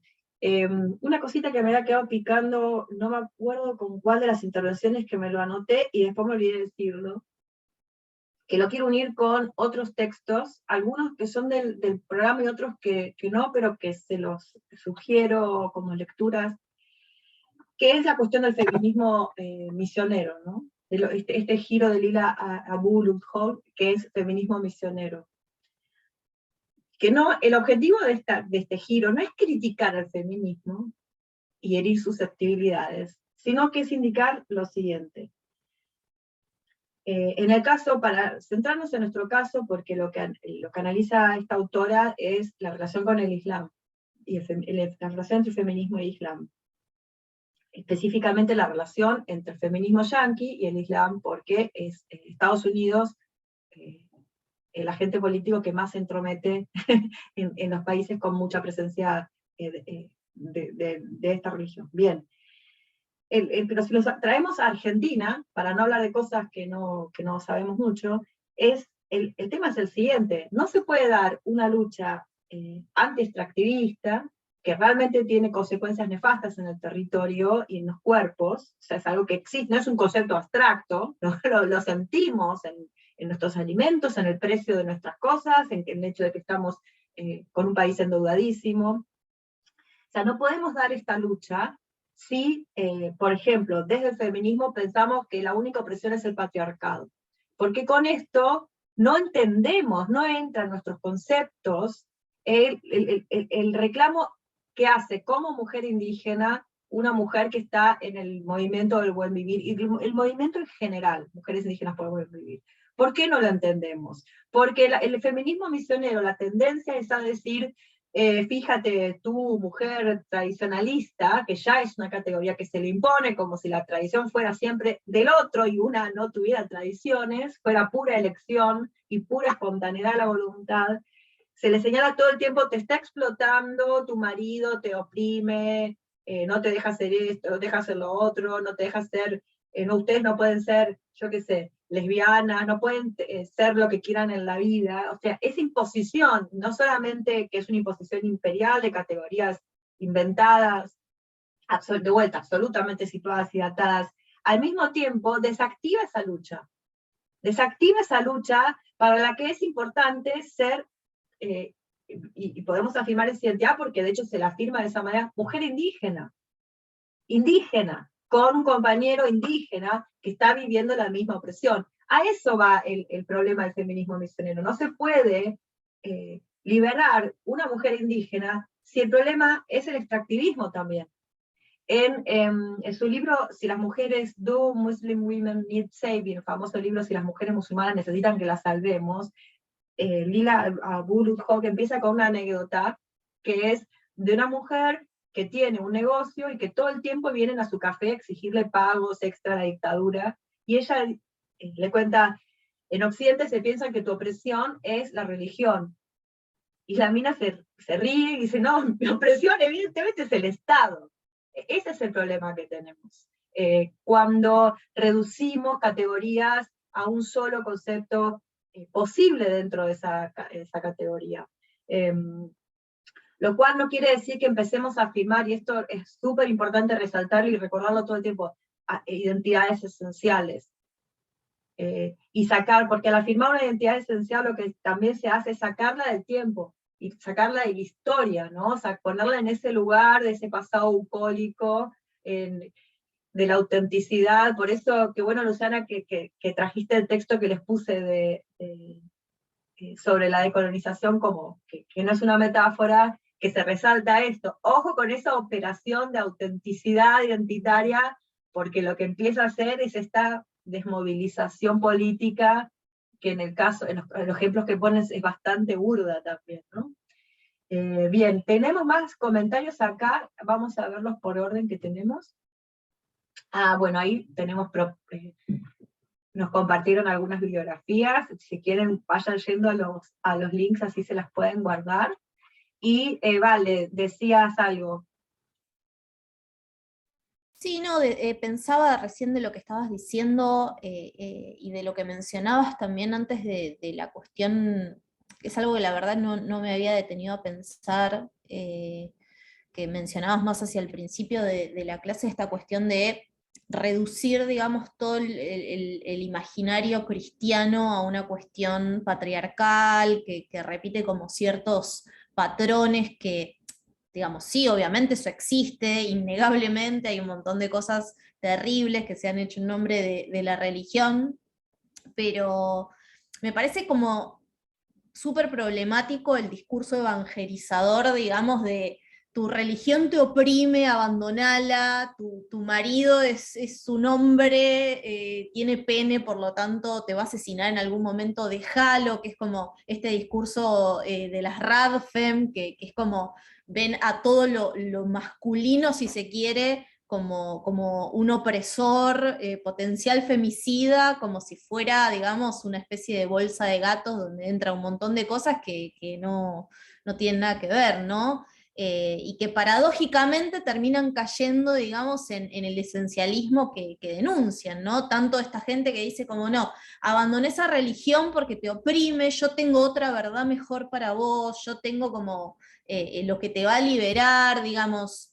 Cada uno se libera como se le canta, digamos, no necesariamente tiene que ser haciéndole caso a un otro, justamente va un poco de eso, ¿no? Entonces, nada, en ese sentido como me parece muy paradójico cómo estos discursos terminan siendo también religiosos en cierto sentido, ¿no? Como te vengo a revelar esta verdad que no está a tu alcance porque vos todavía no te instruiste, no te informaste. Y bueno, como decías vos, Maca, recién, digamos, no pasa todo por una cuestión de crees en tal Dios, entonces siempre vas a vivir oprimido. No, bueno, también se puede encontrar la liberación dentro de eso y también como pensar que une por no ser religioso está, digamos, alejado de todas esas cuestiones o no está atravesado por un montón de sesgos, de opresiones, etcétera. Es ridículo. Lo que pasa es que sí, es también parte, digamos, del feminismo blanco, este discurso de bueno, la iglesia es el mal, y todo lo que está bajo ese ala no puede escapar de esa lógica patriarcal, cuando la realidad es que muchas veces hay un montón de prácticas dentro de las comunidades religiosas que no tienen nada que ver de repente con una cuestión patriarcal y que se manifiestan de otras maneras. Entonces, como también esas esencializaciones son súper problemáticas y hay que discutirlas porque, nada, de repente terminan siendo como nocivas para esas comunidades también. Bueno, en el caso del feminismo transexcluyente ni hablar, pero realmente es tremendo, como, o sea, también cómo se cuelan, digamos, esas ideologías como medio extrañas, por no decir otra cosa, en los discursos que pretenden ser discursos de liberación y terminan como siendo súper conservadores. Sí, tal cual, ¿vale? Eso es un poco lo que trabajaba en ese paper que les decía, y yo lo estuve trabajando últimamente, específicamente este tema de cómo opera, no la secularización, sino el discurso del secularismo en diferentes contextos, y cómo en realidad habría que abandonarlo. Pero también todo eso depende de un concepto muy determinado de qué es la libertad religiosa, como si la religión fuera algo que vos podés tomar y voluntariamente un día dejar al día siguiente, como si fuera un sombrero o un par de zapatos que elegís en un mercado de creencias. También tiene un concepto bastante bastante débil, bastante flojo de papeles, de lo que implica una práctica religiosa. De hecho, o sea, colapsa toda la religiosidad en la elección voluntaria de una inscripción religiosa, porque en el fondo ese es el concepto liberal de derechos religiosos. Yo ahí me atreví a ponerles un link en el chat de un libro que es Open Access, que compila unos amici curiae que escribimos a algunas personas, entre ellas Panotto, que justo ahí puso Helmut Panotto, Nicolás Panotto, en favor de Sandra Páez Páez, es una docente lesbiana que en Chile fue, igual les recomiendo que busquen el caso porque es muy interesante, fue desplazada de su cargo, la echaron por ser lesbiana, le quitaron lo que tienen en Chile, se llama una especie de autorización de competencias, en donde la iglesia dice que esa docente es competente para dictar clases de religión, porque ustedes saben que en Chile todas las escuelas tienen educación religiosa, públicas o privadas, y se puede elegir si vas a religión católica, religión evangelista, judía. Esta docente siempre había tenido su certificado de idoneidad, que tiene que expedir la autoridad religiosa, según un decreto de Pinochet, pero bueno, un cambio en las autoridades y la rajaron básicamente, previa amenaza de que si se hacía una especie de terapia de conversión, podía, y si renunciaba a su lesbianismo, podía mantener el cargo. Los tribunales chilenos fallaron a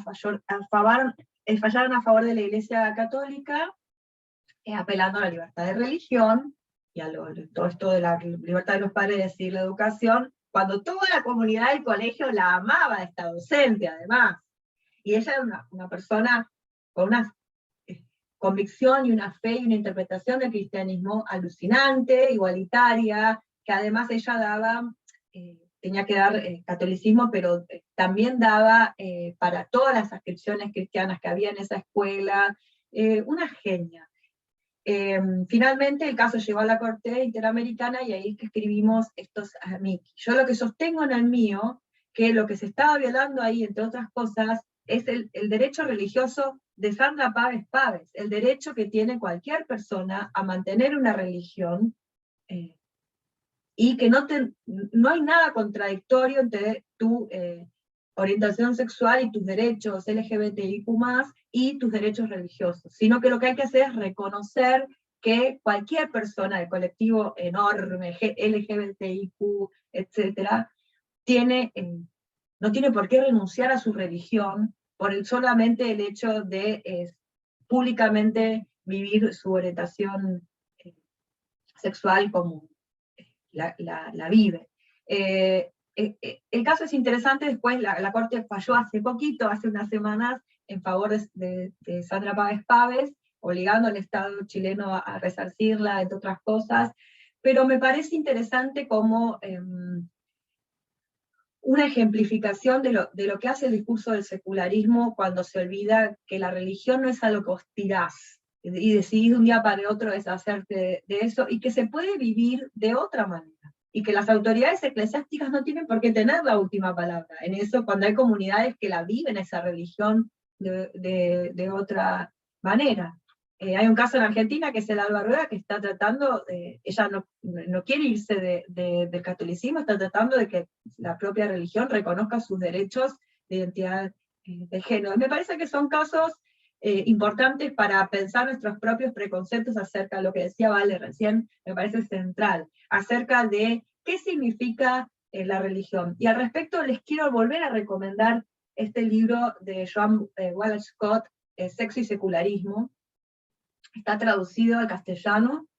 Y el libro Decolonizing Universalism de Serene Hader, porque lo que hace ella es un libro que sirve para ver en qué están las discusiones, porque es un libro bastante reciente.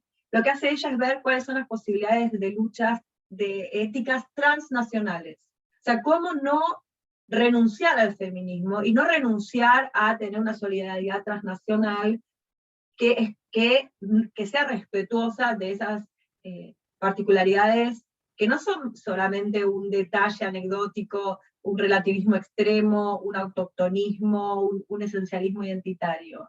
hacen a que hay prácticas que nos constituyen, que no son en sí mismas opresivas o emancipadoras, y que tienen muchísimo sentido para vivir una vida digna.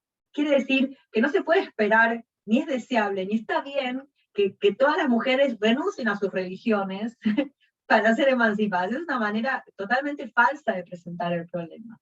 Y estos son textos interesantes porque en el caso del sexo y secularismo, ella sostiene como, en rigor, las concepciones más conservadoras sobre la sexualidad humana vienen de la mano del secularismo.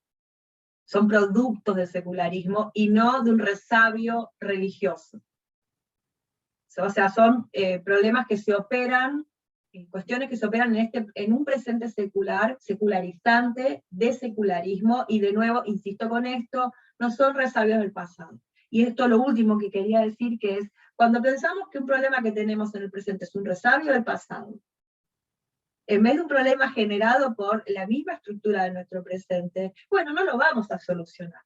No lo vamos a solucionar porque lo que estamos haciendo es poner afuera un problema que es intrínseco al sistema. Por eso, de vuelta, es otra de las tareas interesantes para reflexionar filosóficamente, es la relación entre Estado, religión, luchas emancipatorias y religión, porque hay mucho para analizar por ahí, más pensando en nuestros contextos. Bien, ahí les prometo que no digo más nada. Ahora quería decirles si alguien más quiere hacer un comentario, un cierre, y ya nos ponemos a hablar de los textos que se vienen. Quería de vuelta, Yara, ¿querés comentar algo? Quería de vuelta agradecerles a Yara, ¿querías comentar algo? Bien, quería agradecerles de vuelta a Valeria y a Agustina. Les quería proponer si no nos pueden compartir después el PowerPoint para subirlo. ¿Puedo subirlo de campus? Sí, yo ahora te lo mando. Y Agus, vos tenías un texto, ¿lo podrías compartir también? Las dos, si tienen un texto además del PowerPoint, ¿lo podemos compartir en el campus? Sí, claro. Excelente. Y también todas las fuentes que usaste, si las tenés sistematizadas también, si las podés compartir mismo en el Word y con los links, o en el PDF con links, ya uno cliquea y ya. De nuevo les quiero agradecer a todas las personas que están acá por acompañarnos siempre en las discusiones tan interesantes. La próxima sesión no va a ser la próxima semana porque no vamos a tener clases sincrónicas, sino la otra, y vamos a ver el texto de Saba Mahmoud, que creo que hay alguien que lo iba a exponer. ¿Puede ser? Marta, ¿lo ibas a exponer vos?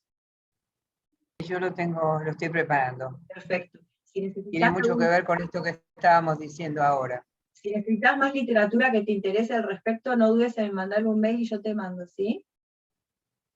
Si querés para la preparación, lo mismo cualquier persona. Y creo que tenemos también, que íbamos a ver a Angela Davis esa misma clase. Angela Davis se ve que es overwhelming porque nadie se quiso anotar en la exposición. Pero no importa, podemos ir viendo detalles capítulo por capítulo. Lo que sí les pido es que lo lean para la sesión, porque si no, no tiene mucho sentido, ¿no? ¡Ay, qué suerte, María Florencia! ¡Qué suerte! Me encanta. No te había visto en el Drive, ¿te anotaste hace poco? Hace rato me parece. No, María, te anotaste. Excelente, ¡ay, qué suerte! Sí, bien, sí, porque entonces, el de Angela Davis estaba tomado. Igualmente recuerden que pueden, como hicieron hoy las chicas, que también está Ernesto, pero no pudo venir, pueden compartir la exposición con otra persona, que además sale bien. Estamos viendo que sale bastante bien eso de compartir la exposición. Bien, ahora voy a dejar de grabar.